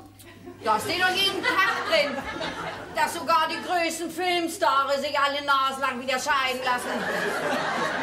Das ist heute doch nur mal so Mode, ne? Ja, nicht? Ach, Kind, wenn du dich über sonst nichts zu beklagen hast. Oh, wo ihr Vater sie doch so verzieht. Guck mal, was bummelt er ihr nicht ein? Ja, das tut er doch bloß, um zu beweisen, dass ihr Vater besser ist als ihre Mutter. Nein, Mutter, so darfst du nicht vom Vater reden. Ich kenne deinen Vater, ja. Er hält nun mal so viel von mir. Und er ist auch immer so alleine. Was war das denn? Was hat sie gesagt? Er allein? Als wenn ich nicht auch noch da bin. Ach, Gisela, nun lass mal das Heulen nach und denk an den Kaffee hier, ne? Ja, Omi. Und dann bringt dein Vater das man schon bei, ne? Dass er seine Wette nun doch verloren hat, ne? Ach ja. Mensch, hätte ich nun mal mit ihm um ein schickes Kostüm gewettet, ne? Oh, dass ich da nicht an gedacht habe, das kann mich direkt ärgern. Um was für eine Wette handelt sich das denn, ne? Selma, das ist nicht der Rede wert. Ja. Du, aber das wollte ich dir eben schon sagen. Du siehst gut aus, ne? Ja, findest du? Na, ein bisschen nachhelfen muss man ja schon. Also, dass du dich nicht längst wieder verheiratet hast, das verstehe ich ja nicht. Ich, aber warum denn? Guck mal, Oma, ich hab zu Hause einen Papagei, der sagt jeden Tag dasselbe. Ich hab einen Hund, der liegt den ganzen Tag auf der Couch, ist faul und lässt sich füttern. Und ich hab einen Kater, der treibt sich jede Nacht rum. Wozu?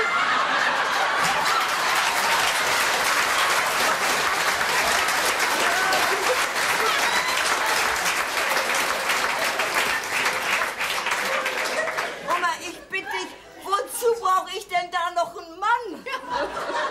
Ja, weißt du, Selma, ich glaube, das geht hier um das Geld. Ach. Weißt du, die 300 Mark jeden Monat, das kannst du mir glauben, das fällt einem gar nicht mal so leicht. Aber beste Oma, ist er das denn damals nicht selber gewesen, der meinem Anwalt diesen Vorschlag gemacht hat? Ja, ich bin nicht um sein Geld verlegen. Und wenn ihm das so schwer fällt, hätte mir doch längst Bescheid zukommen lassen können. Ja, ich mein, und nu? Oma, weshalb habt ihr mich denn nun eigentlich herbestellt? Selma, du ahnst ja nicht, was hier gespielt wird. Na? Ja, denk dir mal an heute Morgen. Du, ist Hein das? Seit wann klopft der denn bei sich selber an? Ja, er kriegt das manchmal. Ja, nun komm doch rein, Mann, was soll denn nun so ein Blödsinn? Entschuldigen Sie bitte, wenn ich stören sollte, aber... Sie, Herr Düvel, und der mit den Büchern? Den kann man sich ja schon denken, was Sie hier machen. Oh, tu bloß meine Pflicht, Frau Hinzbitter.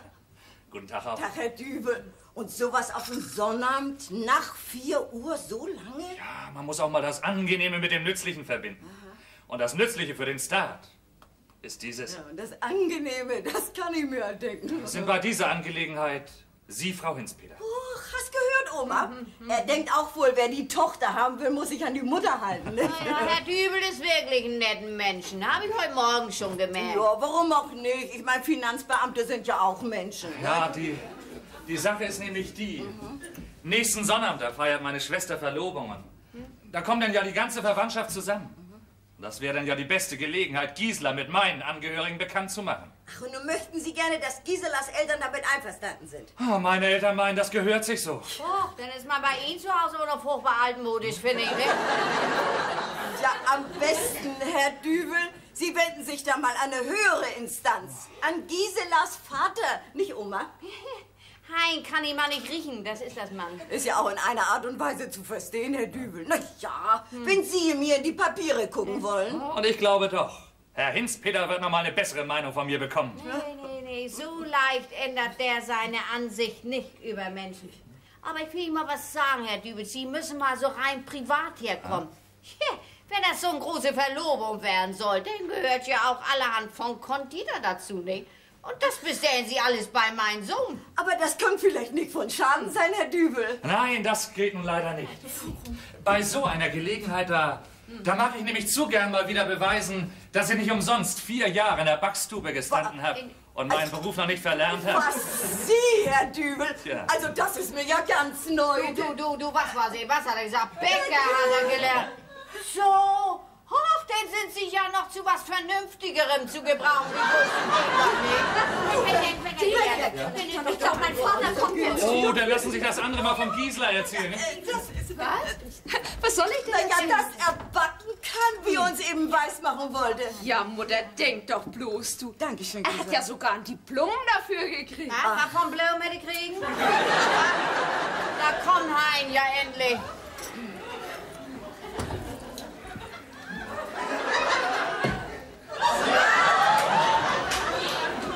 Du brichst dir bloß nicht das Kreuz ab. Ja, was ist denn du? Ja, willst du selber nur nicht erstmal vernünftig guten Tag sagen, wie sich das gehört, Naja, oder? warum soll ich wohl nicht? Guten Tag.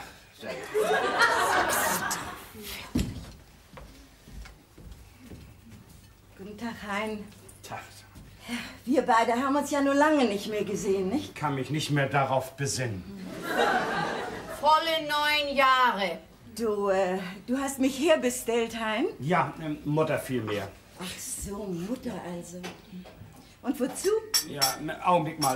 Gisela, komm, nimm mal deine Tasse und lass uns allein, ja? Ja, Papa.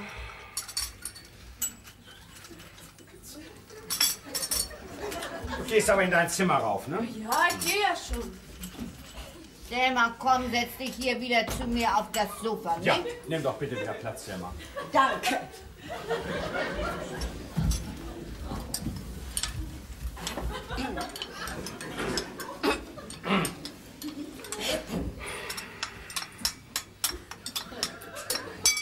Also für gewöhnlich fragt man seinen Besuch ja erstmal, wie es ihm geht, ne? Das kann man Selma ja ansehen, ne? Na, dir aber auch, Hein. Oh. Ja, also, was ist denn nun? Ja, ich nehme an, Mutter hat dir schon was gesagt. Nee, eben nicht.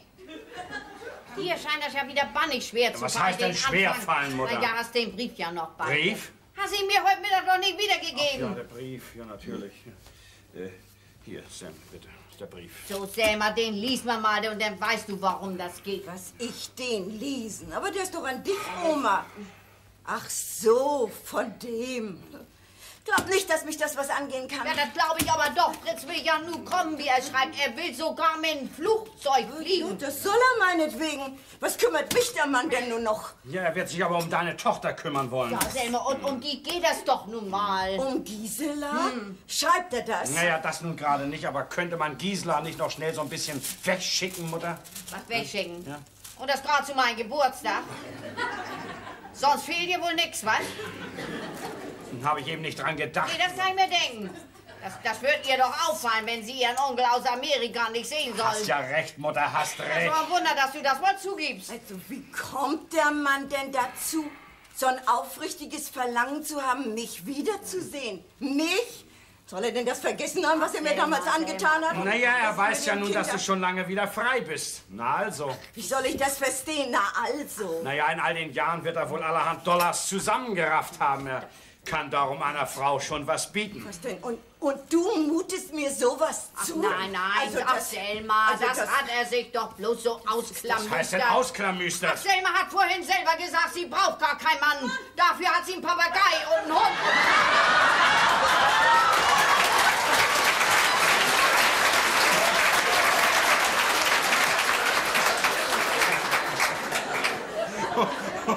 Und deswegen kein Mann? Na, ein Fritzchens, Peter, ja wohl am Und allerwenigsten. überhaupt wissen wir denn, ob Fritz nicht lange verheiratet ist? Ja, in diesem Brief steht da nichts von drin, aber in seinen letzten vor ein paar Jahren, da hat er geschrieben, dass er sich verheiraten wollte. Ja, das stimmt, Oma, das hast du mir damals erzählt. Mit Ja, ja. kinderlose Witwe. Tja. Soll schon 10 Jahre älter sein als er. Und nun meint Mutter, und der Gedanke ist gar nicht mal so dumm von ihr. Du sag mal, was heißt hier denn gar nicht mal so dumm von mir? Meinst du eigentlich, ich bin ein Tüdelig? Meine ich ja gar nicht, Mutter. Ich bin noch lang nicht Tüdelig, das merkt ihr Ich wollte mal. das ja gar nicht damit gesagt haben, Mutter, aber du musst mich auch nicht dauernd unterbrechen. Das kann ich auch im Ton nicht Ja, weil du sagen. in Island schon selber nicht mehr weißt, was Du, ich hör mal, sowas habe ich ja auch nicht gemacht.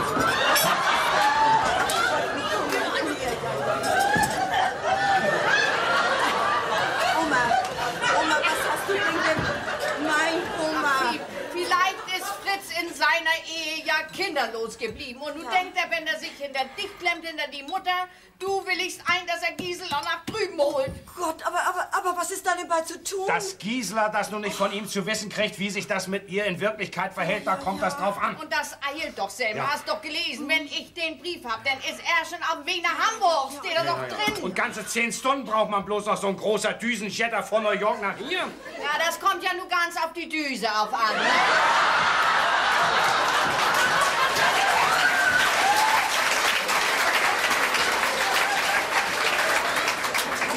Aber dann kann er doch schon am Ende in Fuhlsbüttel gelandet sein, Der ist Oma. vielleicht schon per Taxi auf dem Weg nach hier oder ruft von da erst mal bei uns an. Bitte, was habe ich Augenblick. Was sagt er? Ja, Was Augenblick, sagt mal er? dahin, Was sagt Spinner, er? ja. Was sagt er? Aus Eutin verlangt oder aus Eutin. Das ist ja nett. Ja, ich bleibe am Apparat. Du sag mal, soll der Kröpelin da schon angekommen sein? Das ist doch Unsinn, der ist doch eben erst aus der Tür gegangen. Die Menschen werden ja noch nicht mit der Rakete wohin geschossen, nicht? Ja, Heinrich, das jetzt bin ich weiß am ich. Apparat. Was? Frau? Oh, Mutter, ich kann ja nicht verstehen. Frau Kröpelin? Ach so, Sie sind die Schwägerin von meinem Gesellen Karl Kröpelin. Ja, der ist schon unterwegs. Was? Eine große Überraschung wartet auf ihn? Ja, dann grüßen Sie mal schön und Ihren Mann auch unbekannterweise, ja? Danke, dafür nicht. Was für eine große Überraschung kann das wohl Hein, hör sein? doch mal Sag mal. eben zu. Deine Mutter meint eben, das wäre am einfachsten, wenn wir Gisela nun gleich reinen Wein einschenken. Was denn? Das soll ihr nun gesagt werden? Was denn sonst? Weswegen ist Selma denn hergekommen? Und sie als Mutter kann doch Begreift ihr denn nicht, was das zu bedeuten hat für mich? Wie stehe ich denn da? auch nicht anders als nu. Das sagst du so. Sie setzt sich womöglich was in den Kopf. Och, Unsinn! Ja. Wie soll sie denn auf so eine vogelige Idee kommen, wo sie gar nicht mal von dir abstammt? Also das glaube ich ja nun auch nicht, Wie Hein. du das fertig bringen willst, ihr das jetzt einzugestehen, das kann ich Aber nicht das begreifen. muss doch nun mal sein. Oh Gott, das ist ja schon die höchste Zeit. Wieso? Ach, wir haben heute noch eine Sitzung wegen der Getränkesteuer. ausgerechnet. Na, Gisela! Gisela! Hätte ich Gisela doch heute Mittag schon weggeschickt, Mutter. Was heute weggeschickt? Ja. Und wenn Fritz dann morgen kommt? Wenn der doch bloß nicht kommen wollte. Nicht kommen wollte, nicht zu meinem Geburtstag. Er ist doch auch mein Sohn, genau wie du. Und was das für eine Mutter für ein Gefühl ist, ihren Jungen nach so langen Jahren wiederzusehen. Das weißt du wohl nicht, nicht? Ich bin ja auch keine Mutter, nicht? Keine Mutter, keine Mutter. Bei dir hat das ja nicht mal zum richtigen Vater gelangt. Also, hör mal, Mutter. Ja, Mutter. Ach ja, Gisela, ja. Hör doch mal eben zu. Das ist das. Das ist ja wieder die Bäckerei. Die Bäckerei kommt. Ist das Fritz? Ist das Fritz? Ich kann doch nichts verstehen. Warum denn nicht? Nee, das habe ich nicht richtig gehört. Schnackt er so undeutlich? Snackt der Köstliches Hospiz, Esplanade. Ah, soll wohl neuen Kunden kriegen, ihr Meier. Wer? Mr. Hinspeter. Ja, was denn nun, Alter? Der Mann Der ist hier, der ist in Hamburg. Ja, Der ist ja schon in Hamburg. Ja, schön, auf Wiederhören. Wiederhören, na? Ja. Denkt euch mal, Onkel Fritz ist eben im christlichen Hospiz abgestiegen. Lässt uns durch den Portier einen schönen Gruß bestellen. Er wird uns morgen Vormittag besuchen. Bestellt uns das durch den Portier. Mama, was ist das? Fritz ist in Hotel gegangen? Ja, hier bei euch. Ist dem Mister das wohl nicht komfortabel genug? Da will er sich doch bloß mit Dick tun, was denn sonst? Und nach 23 Jahren wieder zurück aus der Fremde und sein erster Weg ist nicht zu seiner Mutter. Ist ja eigentlich zu verwunderlich, Mutter. Ja, der kriegt aber morgen von mir die Marsch. Also Gisela, nu hör doch mal zu. Komm mal her, mein Kind. Was ist denn Was nun ist denn schon? Entschuldigen Sie bitte, Herr Hinsbitter, wenn ich stören muss, aber ich wollte doch gern... Mir ist in diesem Augenblick alles pottegal. Ja, so Portugal, ich weiß nicht recht. Wenn ich Ihnen nämlich erzähle, Kann dass... mir schon von selber denken. Das ist wohl kaum anzunehmen. Ich habe alles doppelt und dreifach überprüft und Und haben nun wirklich was gefunden? Naja, so einer wie Sie, der findet auch immer was, wenn er will. Und wenn das mal lausige 5 Groschen sind, sowas habe ich gern. Sie irren sich, Herr Hinsbitter. Aha, ich irre mich also. Das ist mir neu. Das handelt sich bei Ihnen diesmal nicht um lausige 5 Groschen. Seit dem Jahre 1965 bis nun Dann sind sind es... das eben lumpige 5 Mark. Da hat so ein Mann von heute Morgen ein Besnu gesucht und denkt, Wunder, was er bei seinem hohen Gehalt dem Staat für einen wertvollen Dienst geleistet hat. Ist doch nicht zu sagen. Nun hören Sie mich doch endlich mal an, Herr Hinsbitter. Lass ihn doch endlich mal zu Wort kommen, alter Sabbelheini! Also, dass du nie mal Menschen ausreden lassen kannst, ist doch rein zu doll mit dir. Ach, Oma, das kennt man ja an ihm. Was? Dann schießen Sie doch los, Herr Betriebsdübel. Reden Sie doch endlich. Herr Hinsbitter, So heiß ich ja. seit dem Jahre 1965 bis nun... Heini!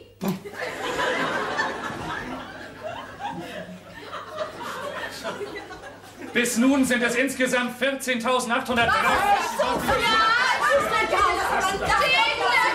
Hören Sie mich doch nicht mal an! Das lässt du mein Vater ab! Kann man geschafft und mal dicht machen, oder? 75 Jahre! Frau Hinsbitter, dann hören Sie mich doch wenigstens mal an! Die 14.833 Mark, die sind, was noch nie bei einem Bäcker in Hamburg passiert ist, zu viel bezahlt worden! Ja, sicher!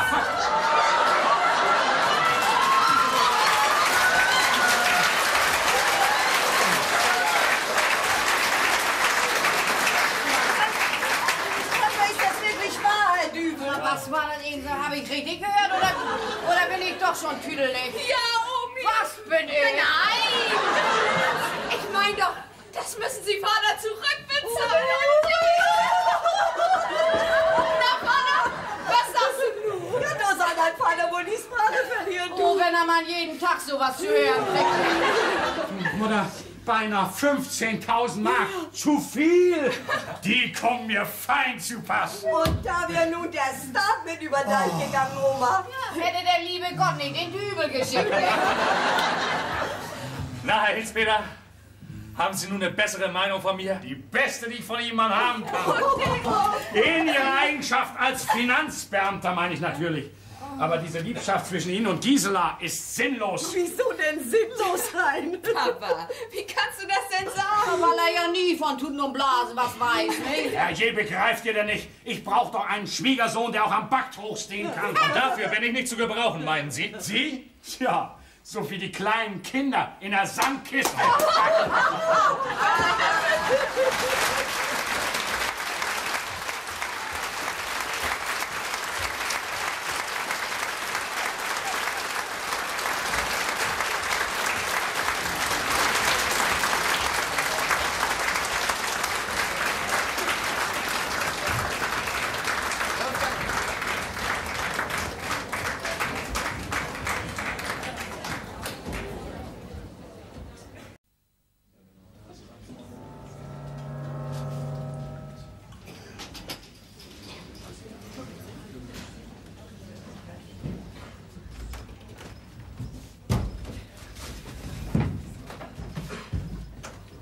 Na nu, Peter.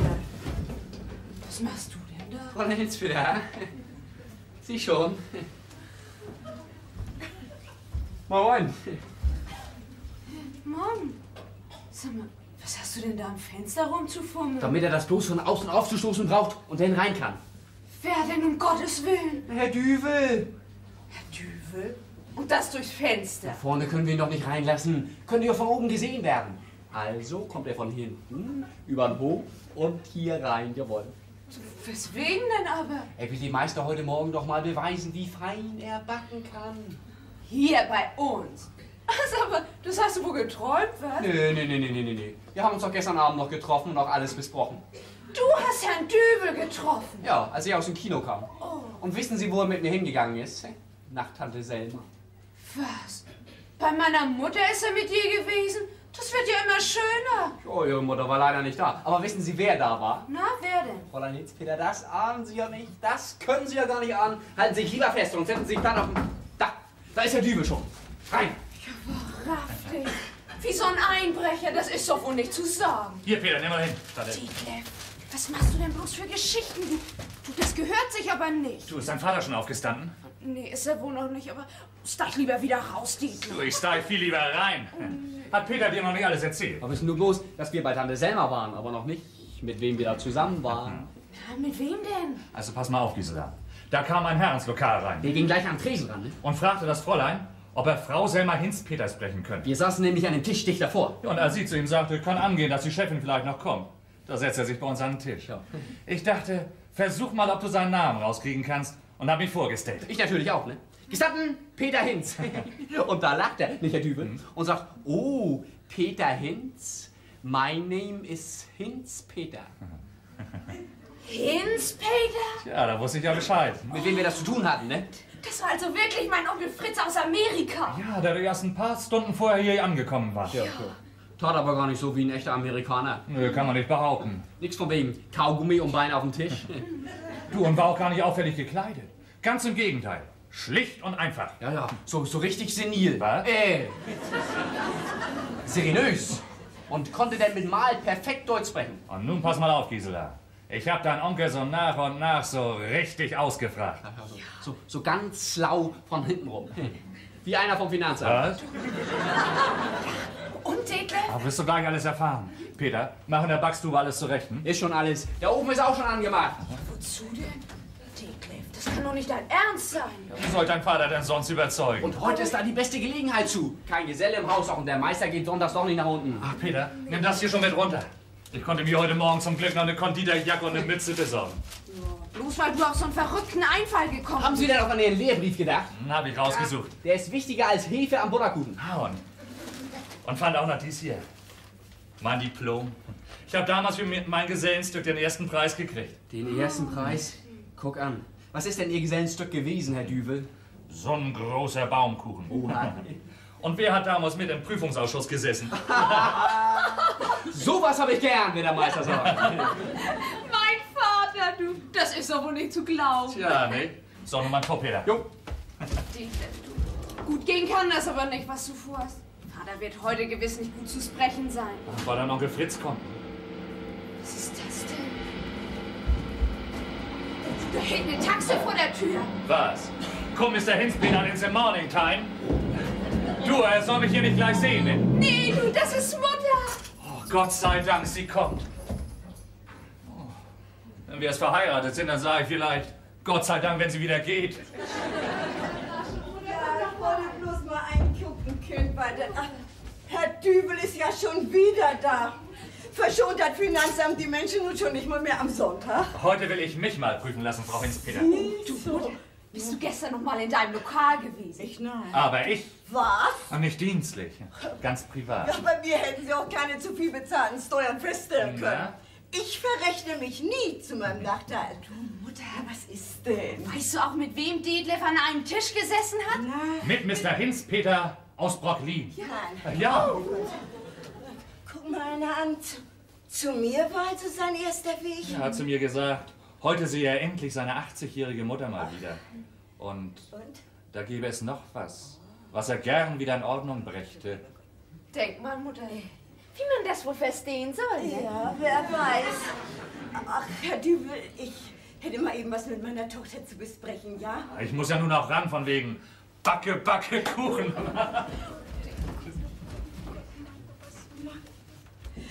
Ach, nett von dir, dass du gekommen bist. Ja, ich wollte bloß mal eben eingucken, weil ich denke, dein Vater und Oma schlafen wohl noch, nicht? Ja, das glaube ich ja. Oh, möchtest du eine Tasse Kaffee mittrinken? Ach ja, du, die können mir keinen Schaden tun. Ich habe heute Morgen noch nichts gegessen und noch nichts getrunken. Nee? Nö. Ach du, dann komm doch mit in die Küche. Nee, ich will hier nicht großartig frühstücken. Das soll ich ja gleich bei Frau Meier, weißt du, hier um die Ecke. Was? Ja. Bei Fischmeier? Ja, ich habe mich schon bei ihr angemeldet. Ach, ich bin in der letzten Zeit so mächtig, für so einen richtigen Räucheraal zu haben. Räucheraal haben wir ja nun leider nicht. Nee, auch tut ja auch nicht nötig. Du, aber mal ganz was anderes, setz dich doch mal hin. Ja. Sag mal, war das nicht August Schlatermund, der gestern rein wollte, als ich mit deinem Detlef aus der Tür ging? Ja, du, das war. Und weißt du auch, was er vorhat? Na? Er will Vater die Hypothek kündigen. Wenn ich mir das nicht schon gedacht hätte. Und das schon zum Herbst. Er braucht das Geld nur selber, sagt er. Ja, das wird deinem Vater aber schwer ankommen, du. Oh, Vater kriegt ja nun bald die 18.000 Mark zurück. Von wegen zu viel bezahlten Steuern, meinst du? Sagte mein Kind. Wenn das Finanzamt jetzt mal was in den Fingern hat. Aber nun mal was anderes, bevor sich dieser Mr. Fritz Hinspeter hier einfindet. Gisela, ich muss dir nämlich was sagen, was mir als Mutter gar nicht so leicht fällt, weißt du? Und, Na, was ist das denn, Mutter? Gisela, eigentlich solltest du das nie in deinem Leben zu wissen kriegen. Aber das hilft nun nichts. Das muss nur sein. Oh, Mutter, fällt dir das so schwer? Oh, schwer, ob mir das schwer fällt. Eigentlich solltest du das ja schon gestern Abend zu wissen kriegen, aber... Hat das was mit dem Besuch von Onkel Fritz zu tun? Ja, mein Kind, das hat es. Guck mal, Gisela, bevor dein Vater mich zur Frau nahm, nicht da... Ja, da war ich schon fast 2 Jahre lang mit seinem Bruder verlobt und der hat dich rücksichtslos sitzen lassen, als du mich schon unterm Herzen trugst. Was? Das weißt du? Ja, Mutter, ich weiß alles. Du? Ja. Seit wann denn? Oh, schon seit ein paar Jahren. Seit ein paar Jahren? Ja. Oh Gott, Kind, wer dir das denn verraten? Tante Tine, kurz vor ihrem Tod. Die? Das hätte ich mir ja eigentlich schon denken können. Die alte Sabbeltasche. Ach, mein ein Glück, dass wir die haben verbrennen lassen.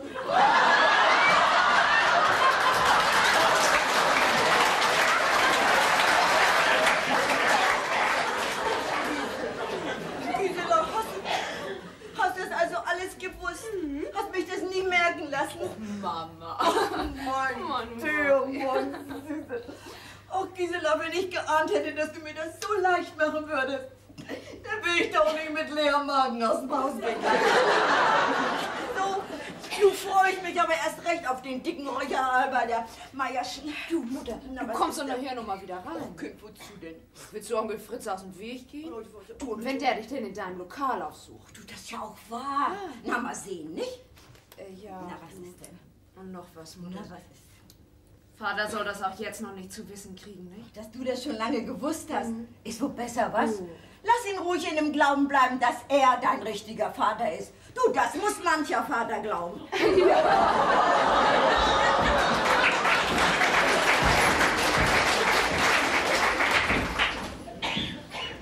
Aber Mutter, was kannst du anders von diesem Schlatermund verlangen? Der Mensch hat doch keinen Charakter. Na, sehe ich aber schwarz für dich. Wie willst du denn nur in so kurzer Zeit das Geld auftreiben? Dir aus den Rippen schneiden? Ja, nee. Naja, Speck genug hast du ja. Mutter. Ah!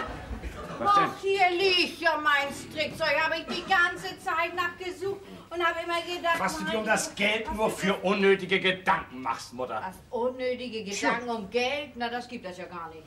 Ganz egal, ob er nur was rausrücken soll oder ob er was zu kriegen hat.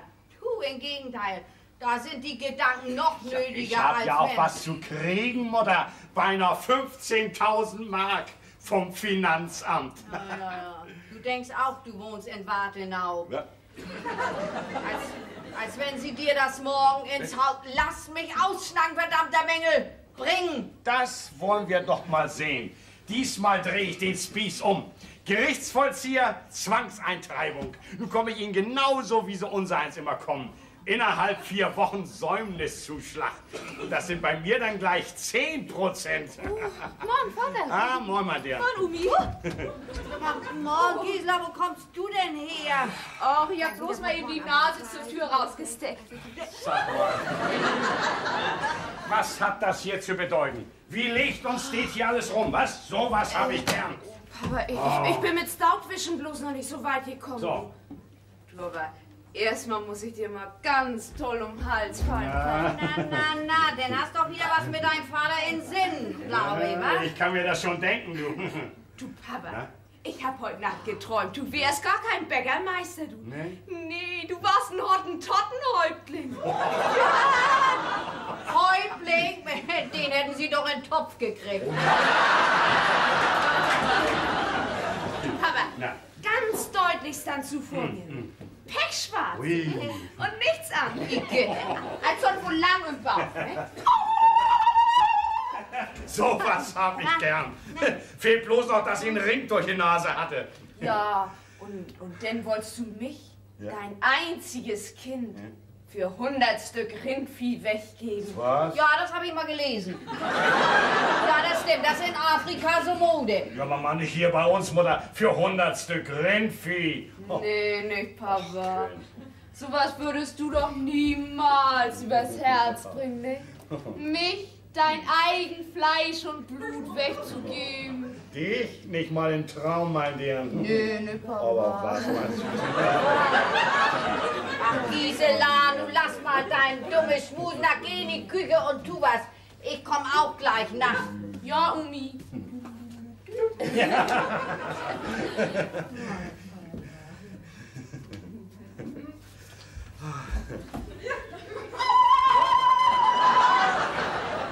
Und dieses ahnungslose Geschöpf wolltet ihr mir aus dem Herzen reißen. Nicht auszudenken, sowas. Stell dich bloß nicht so an. Was soll nur so ein Tünkram? Gisela ist in ihrem Alter schon... Kühnkram nennst du sowas? Sowas habe ich gern.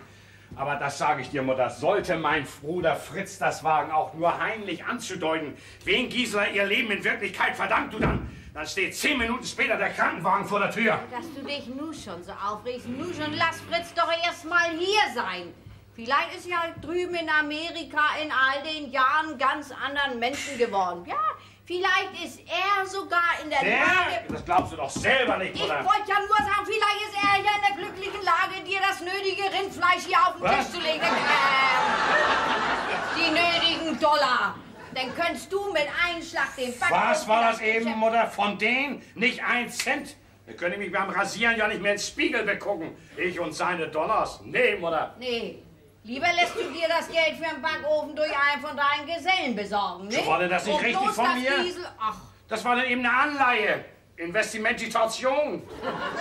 Im geschäftlichen Leben noch immer so. jedenfalls brauchst du dir nicht einzubilden, dass Gisela daran denkt, den Krübelin zu heiraten.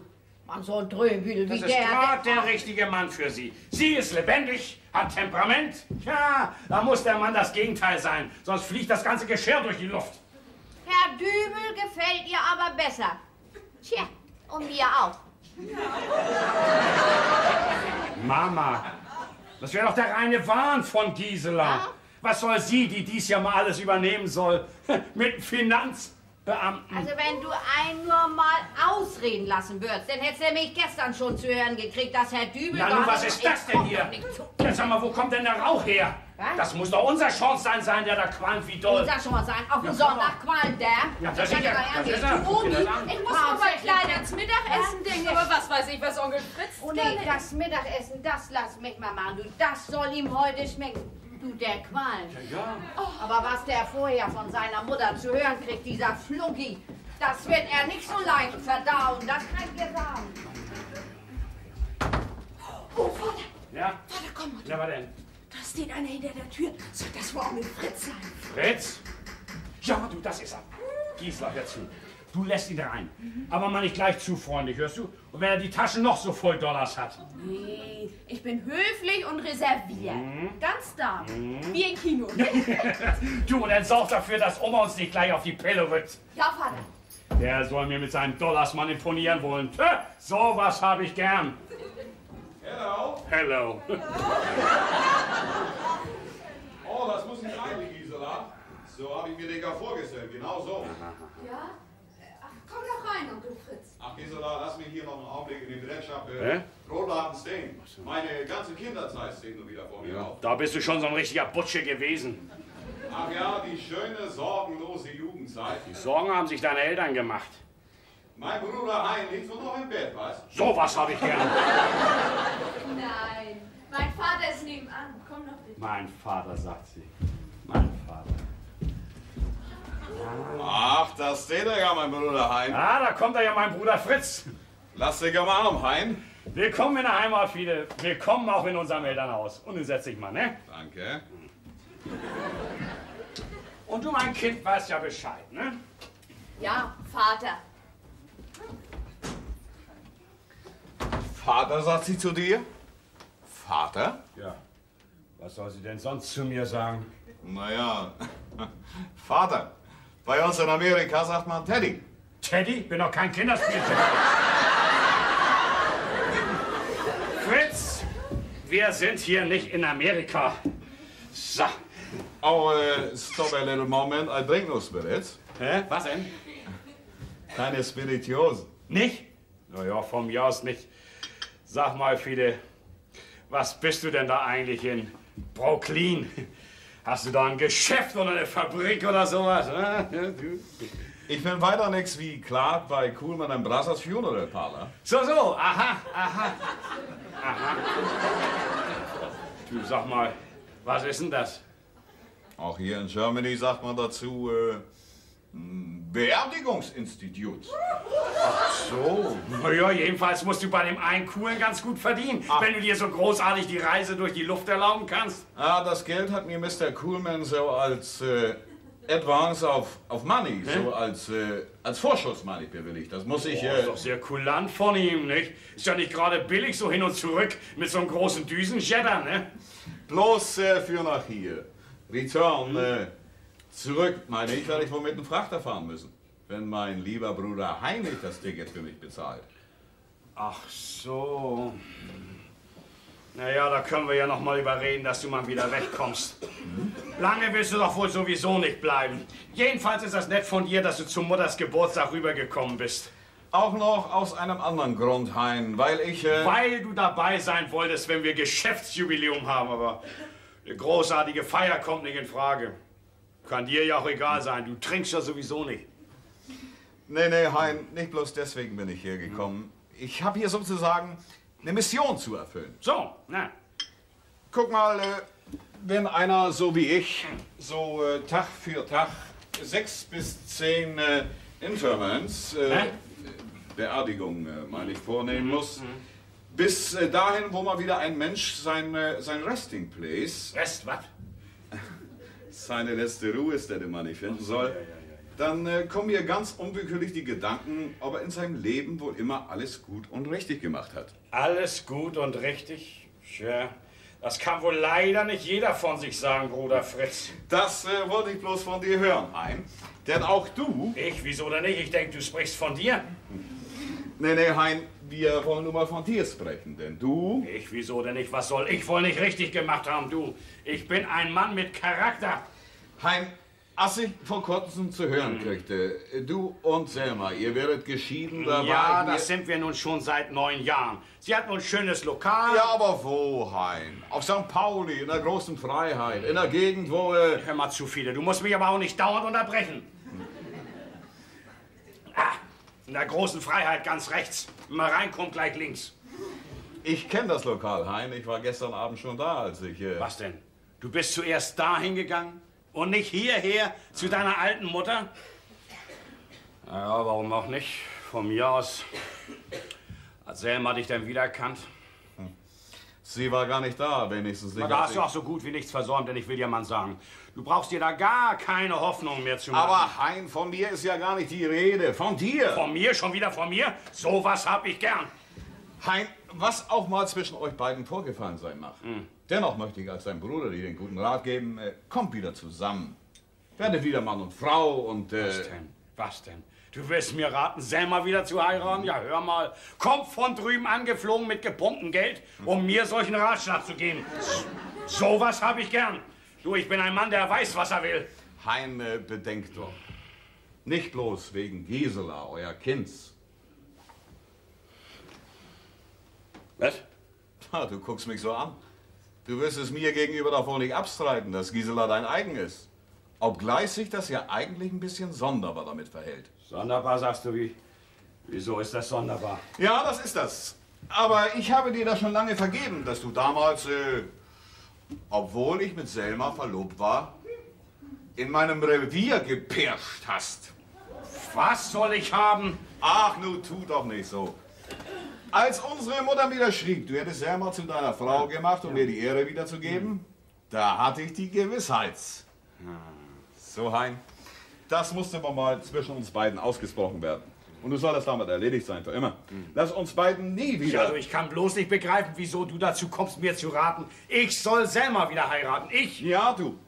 Und nicht bloß wegen Gisela, die doch nur immer zwischen euch beiden hin und her gerissen wird. Die tagtäglich ihre Mutter um sich hat, wo sie die nur auch noch braucht. Dafür hat Gisela ja mich, ihren Vater. Und was mein Kind von mir hält, das glaubst du gar nicht. Die träumt sogar nachts von mir. Ja. Sieht mich vor sich als Hottentottenhäuptling. Was? Gisela weiß, was er an ihrem Vater hat und sie wird mir zeitlebens dafür dankbar sein. Das kannst du nicht wissen. So. Denk doch mal an dich selber, Hein. Unsere alte Mutter lebt nicht ewig. Und dann stehst du auf deine alten Tage allein, so wie ich das nun muss. Dann verspürst du das an eigenen Leib, was es heißt, keine Frau neben sich zu haben. Und wenn sie auch mal so ein böser Drachen war wie meine, man vermisst sie doch. Und wenn auch bloß wegen der Wärmflasche im Bett. So, Hein, und nun möchte ich gerne unsere Mutter wiedersehen, denn du kannst dir wohl denken, dass ich... Mutter, ja, die sollst du nur zu sehen kriegen. Die hätte schon lange reinkommen sollen. Mutter!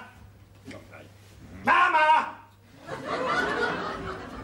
Ja, Omi sitzt in der Küche und pahlt Erbsen aus. Ja, hast du denn nicht gesagt, dass Onkel Fritz hier ist? Nö, ich denk, du Oh, hast Kind, doch was zu hast mir du zu gesagt. denken? Du sagst doch Bescheid. Und du sag mal zu allem immer Ja und Amen, das ist das Beste. Ja, und lass dir nicht anmerken, dass sie schon ein bisschen was tüdelig ist. Weiß ich schon. Ja, sonst hast du gleich bei ihr ausgebacken. Omi lässt bestellen, sie kommt gleich. Sie hat nur noch eine Handvoll Erbsen nach. So.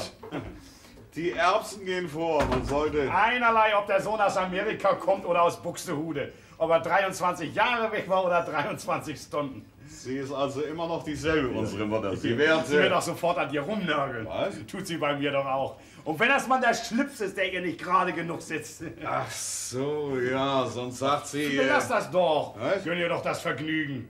Du, sie kommt.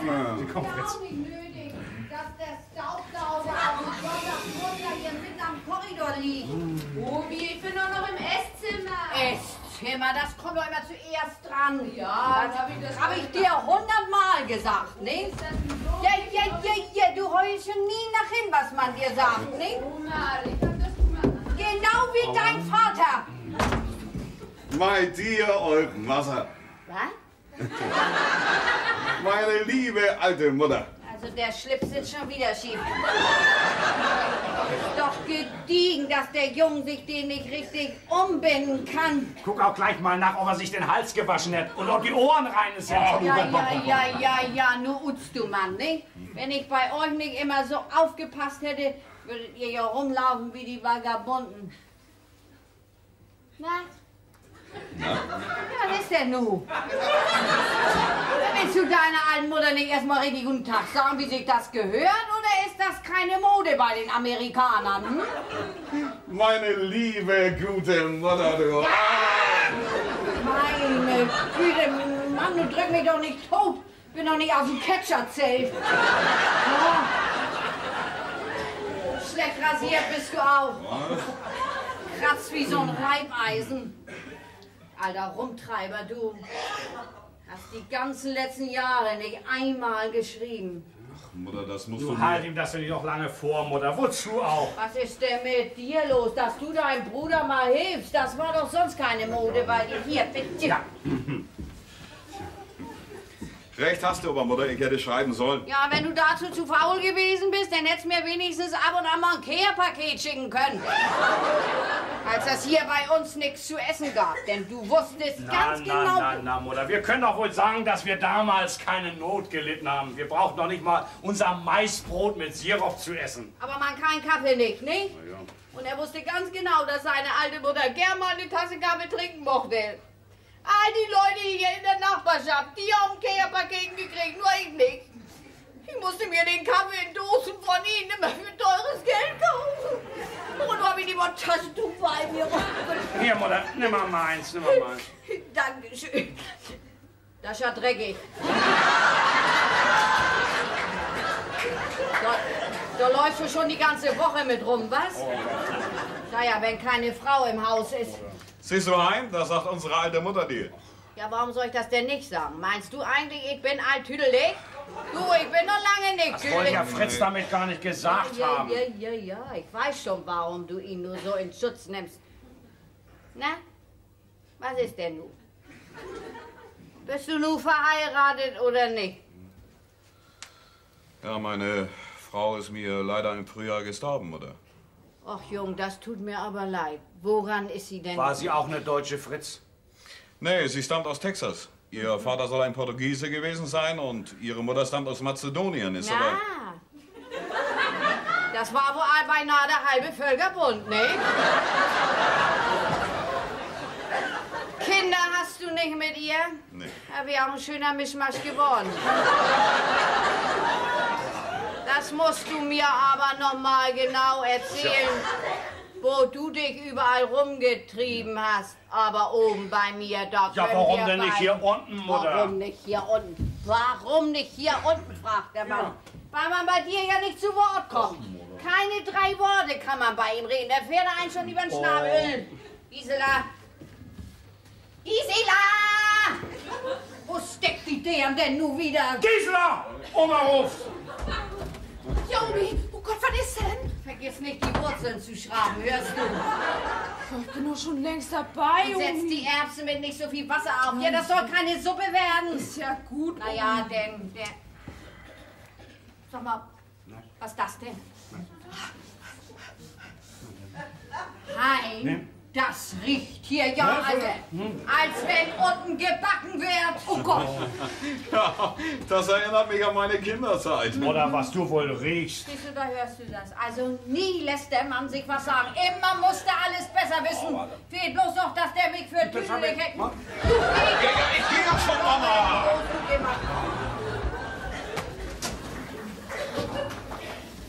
Als wenn hier unten gebacken wird, sagt Oma, das ist ja gediegen. Du, Vater? Ja, Du, Onkel Fritz ist aber gar nicht so recht nach meinem Geschmack, du.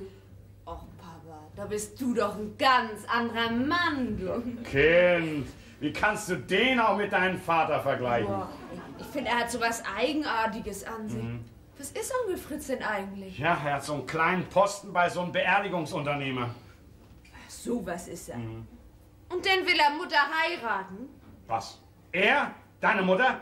Er? Jo, wie kommst du denn da drauf? Oh, muss ich wohl geträumt haben. Wäre ja auch gar nicht möglich, ne? So. Dann wäre Onkel Fritz ja mein Vater. Dein Vater, der, was redest du denn da? Ich meine natürlich bloß mein Ach, Stiefvater. was Er ist Stiefvater? bloß dein Stiefvater, Gisela. Selma, wie kommst du denn hier Ja, rein? nichts für ungut, aber die Ladentür war ja nicht zugeschlossen. Soll ich das vergessen haben, als Onkel Fritz kam? Ach, ist dein Bruder alles da? Ja. Ja, dann nimm mal hin. Dann bin ich mal schnell wieder weg. Was ist denn das, Selma? Ist ein Räucheraal. Ja? Habe ich mitgebracht für Oma. Ach, Gisela, lass mich mal schnell wieder raus. Nö, ja. Wenn der Mister aus Amerika da ist, dann habe ich hier nichts zu suchen. Was, Selma, der ist doch oben bei Mutter. Ja? Der lässt sich doch erstmal gehörig die Leviten lesen von hier. Dich schickt aber sozusagen der liebe Gott. Na du, das stimmt aber nicht ganz. Ich komme gerade von Fischmeier. Hab bei Ihnen auch so einen Aal gegessen. Ja? So einen wie diesen da. Ja, und der soll für Mutter sein? Ja. Schade. Na, schönen Dank, Selma. Bring ihn in die Küche, Gisela, und denk dran, dass du die Wurzeln schrappen sollst. Und die Erbsen mit nicht zu viel Wasser aufsetzen. Ich weiß. Ja. Ach, Mutter, denk doch mal. Onkel Fritz ist in Amerika Leichenträger. Leichenträger, naja. Müssen ja auch sein, nicht? Selma, sei doch so gut und setz dich bitte, ja? Bitte schön. Kann ich ja tun. Sollte dein Bruder aber runterkommen, dann mache ich, dass ich wegkomme. Den Mann will ich hier gar nicht erst sehen. Verlass dich darauf, den lässt Mutter dich wieder so schnell aus den Fingern. Was war das, als ich eben zur Tür reinkam? Wieso bloß Stiefvater? Ach, hast du, Gisela, das du doch gesagt? Da hatte ich ja gar keine Veranlassung Aber zu. Wilma, ich hab Nein, das doch gehört. mein Bruder leidet an einer fixen Idee. Was? Er hat mir doch glatt ins Gesicht gesagt, ich hätte, als er mit dir verlobt war, in seinem Revier gepirscht. Was? Tja. Na du, das ist ja unerhört, ist das ja. Ich soll mich damals schon mit dir eingehen. Was hast du denn dazu gesagt? Hast du ihm denn Ja, ich habe ja im selben Augenblick auch an Gisela gedacht. Du verstehst wohl, Selma, wie ich das meine. Ja, in einer Art und Weise ist dein Verhalten ihm gegenüber ganz gut zu verstehen. Nicht? Soll ich ihm deswegen an die Gurgel springen? Aber, Ja. Selma, nur mal was anderes. Was ganz anderes. Ich möchte dich bitten, es dir doch noch mal gründlich zu überlegen, ob es nicht am besten wäre, ich meine, wegen Gisela, dass sie nicht immer so hin und her gerissen wird. Ach, wird die hier hin und her gerissen? Ja, nein. Selma, wie soll ich es dir sagen? Aber du musst mir auch nicht dauernd unter... Selma, ich meine, wenn wir, ihre Eltern, wieder zusammenkommen. Dass wir beide noch mal wieder heiraten. Ja. Du Gediegen. Das findest du Ja, gediegen? ich wollte doch bloß damit sagen, Fischmeier und seine Frau haben mir vorhin den gleichen Rat gegeben. Was denn, von jemand anders lässt du dir in dieser Angelegenheit einen Rat geben? Ja, Selma, sowas muss man doch selber in sich verspüren. Ach, nee. Das mache ich ja auch wohl schon haben. Hast du das, Selma? Ja, du will nicht ehrlich und aufrichtig sein. Ehrlich und aufrichtig muss man in sowas immer sein. Ich wollte doch bloß damit sagen, dass ich deswegen, Ja. dass ich deswegen ja nur hergekommen bin. Bist du das, Selma? Ja. Wollen wir beide das nochmal miteinander versuchen, hörst du? Natürlich in erster Linie wegen unserer Gisela. Denn dass ich nun verrückt nach dir bin, das brauchst dir nicht einzubilden. Ach du, das kommt wohl noch, nicht? Ja. Und überhaupt, man muss ja auch mal an seine alten Tage denken. Mutter lebt nicht ewig. Und dann vermisst man eine Frau. Und wenn man auch nur wegen der Wärmflasche im Bett. Wie kommst du da denn auf? Das ist mir gerade mal eben so eingefallen. So, ist dir denn auch schon eingefallen, dass du mir nun nicht mehr jeden Monat Geld zu schicken brauchst? Das ist mir nicht nur eingefallen, das ist mir in den letzten Jahren auch bös schwer gefallen. Nein, ich habe da aber kaum was von verbraucht. Du, ich habe das immer schön auf die Sparkasse gebracht. In all den Jahren, Selma, immer hingebracht. Hier, guck doch mal nach, wie viel das bei Klein mit den Zinsen geworden ist. Ist denn das möglich? Du, das sind ja Ich glaube, das Geld kommt dir fein zu Pass, denn du sollst so eine Du bist ganze doch Menge neben mir, Selma, das ist doch dein Geld. Nein, Geld, denn guck doch vorhin mal nach, auf welchen Namen das Konto ist. Bitte? Auf mein? Warum das denn? Aus finanzpolitischen Gründen.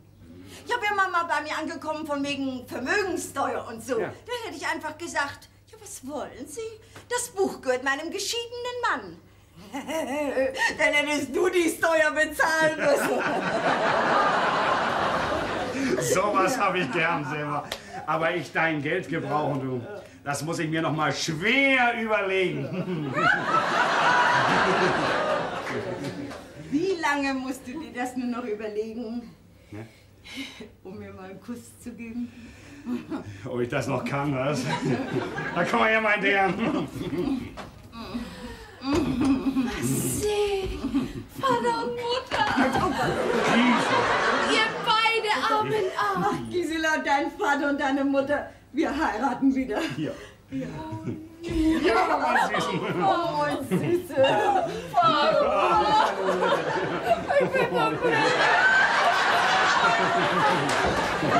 Du lass doch das heulen, mein Deer. Ja, schön. Du, Oma kommt schon die Treppe Oh, runter. du, dann kommt gewiss dein Bruder auch gleich hier rein. Da möchte ich aber lieber wieder... Selma, du bleibst hier. Nee. An meiner Seite. Du hörst eher hierher als er. Und ich bleib dabei, hier wird heute gebacken. Nein, Omi, du denk doch bloß. Vater und Mutter wollen wieder heiraten. Was sagst du? Wieder heiraten? Na, dann bedank dich mal bei deinem Onkel Fritz. Ja. Der musste ja erst... Na, nun wisch dir mal den Mund ab.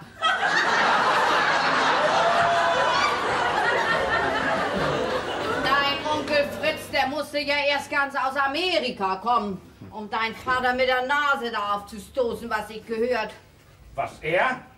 Selma, willst du mir die Hand geben? Ja, warum nicht? Kann ich ja tun. Fritz?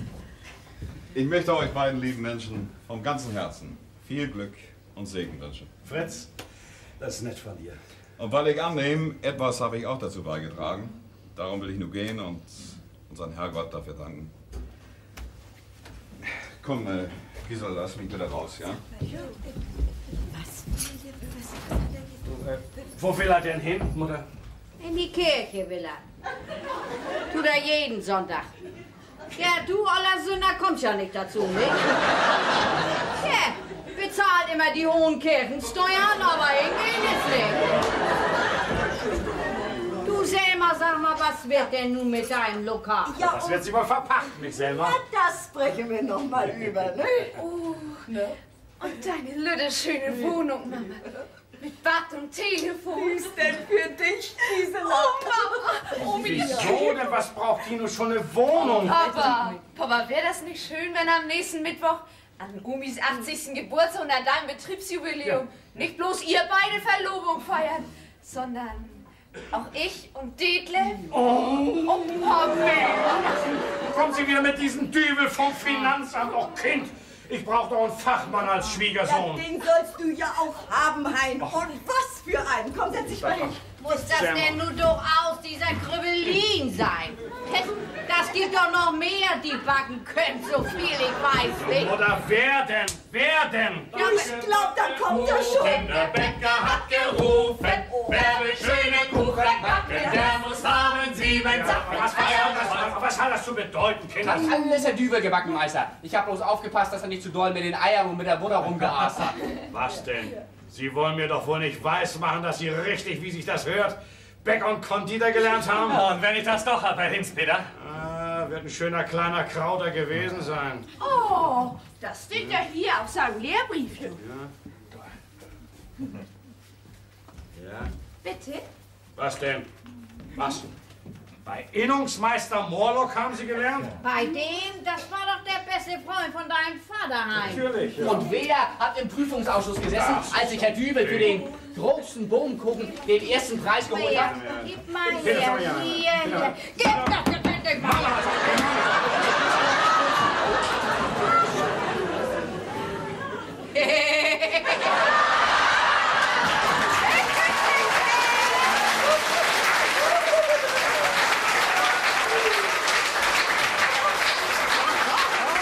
Hein, sein Name steht da unter schwarz auf Hein. Was hast du nun? Ach, da unten, links in der Ecke, Meister, die charaktervolle Handschrift mit dem Zisler Weng. Ich kann meinen eigenen Namen nicht mehr lesen.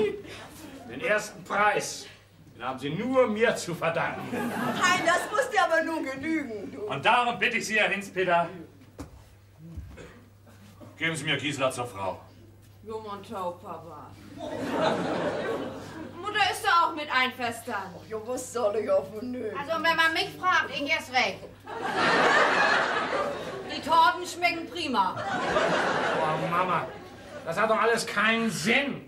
Sie, Herr Düvel, sind doch nur Beamter. Ach, den Finanzbeamten hänge ich doch denn an den Nagel, Herr Hinz-Peter. Wo er doch mit all den vielen Steuern so genau Bescheid weiß. Ja, da wird dir das nicht wieder passieren, zu viel Steuern zu bezahlen, nicht, Oma? Hey, dann wird also Saulus nun Paulus lernen. Na, Vater. Oh, du sag doch ja. Ja, aber Kind, was soll mein Geselle Kröpelin von mir denken? Ich weiß nicht, den habe ich da weggeschickt. Wenn man von Dübel snackte, da sind Sie nicht mit Gemeindedübel, nee, Kuddel steht draußen. Ja, da ist er ja schon. Er wollte doch heute Abend erst wieder zurückkommen. Ja. Was ist denn los, Kröpelin? Macht ein Gesicht, als wäre ihm das ganze Brot in den Ofen verbrannt. Ach, Meister, seien Sie bloß nicht allzu böse über das, was ich Ihnen nur sagen muss. Ah, Sie meinen wegen dem Darlehen, Kröpelin, das tut noch nicht mehr nötig. Das nicht allein. Ich muss mein Versprechen brechen. Ja? Denken Sie mal, als ich gestern in Eutin bei meinem Bruder ankam. Ja, war das schon eine große Überraschung für Sie. Das hatte Ihre Schwägerin schon gesagt, als sie hier angerufen hat. Und was für eine. Denken Sie mal, was meine Braut war, Mariechen Damerow. Ja. Die soll nun Mutter werden. Was? Und wer ist der Vater, Kröpelin? Doch wohl Sie, ne? Mariechen sagt ja.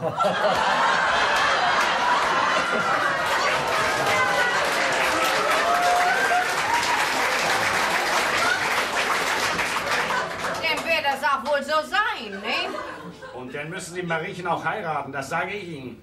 Und unser Meister muss das wissen. Das ist ein Mann mit Charakter. Ja, Kröpelin, dann gehen Sie mal nach oben und packen Sie Ihre Sachen, nicht? Und Sie sind mir nicht mehr böse. Ach, was? Fahren Sie mal ruhig nach Eutin, Kröpelin. Na, Herr Hinspeter, darf ich nicht nun schon Schwiegervater sagen? Aber warum denn nicht, mein Jung? Wo ich doch nun zu wissen gekriegt habe, dass du ein richtiger Bäcker und Konditor bist. Was heißt nu? Was heißt nu? Wenn du einmal nicht immer über den Mund fahren würdest, dann hättest du das schon längst gewusst. Hätten die Leute eine Stunde eher nach Hause gehen können. Wer? Was?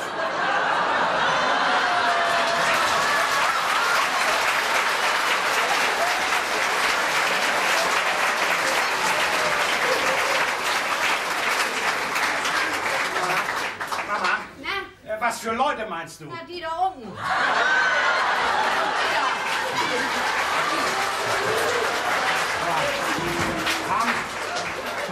Haben die alles mit angehört, was hier bei uns los war? Die haben sogar dafür bezahlt. Ja, rein auch, dass wir beide uns wieder verheiraten wollen. Und auch, dass du zu viel Steuern gezahlt hast, Schwiegervater. Das auch sogar. Was für eine Blamage. Sowas hab ich gern.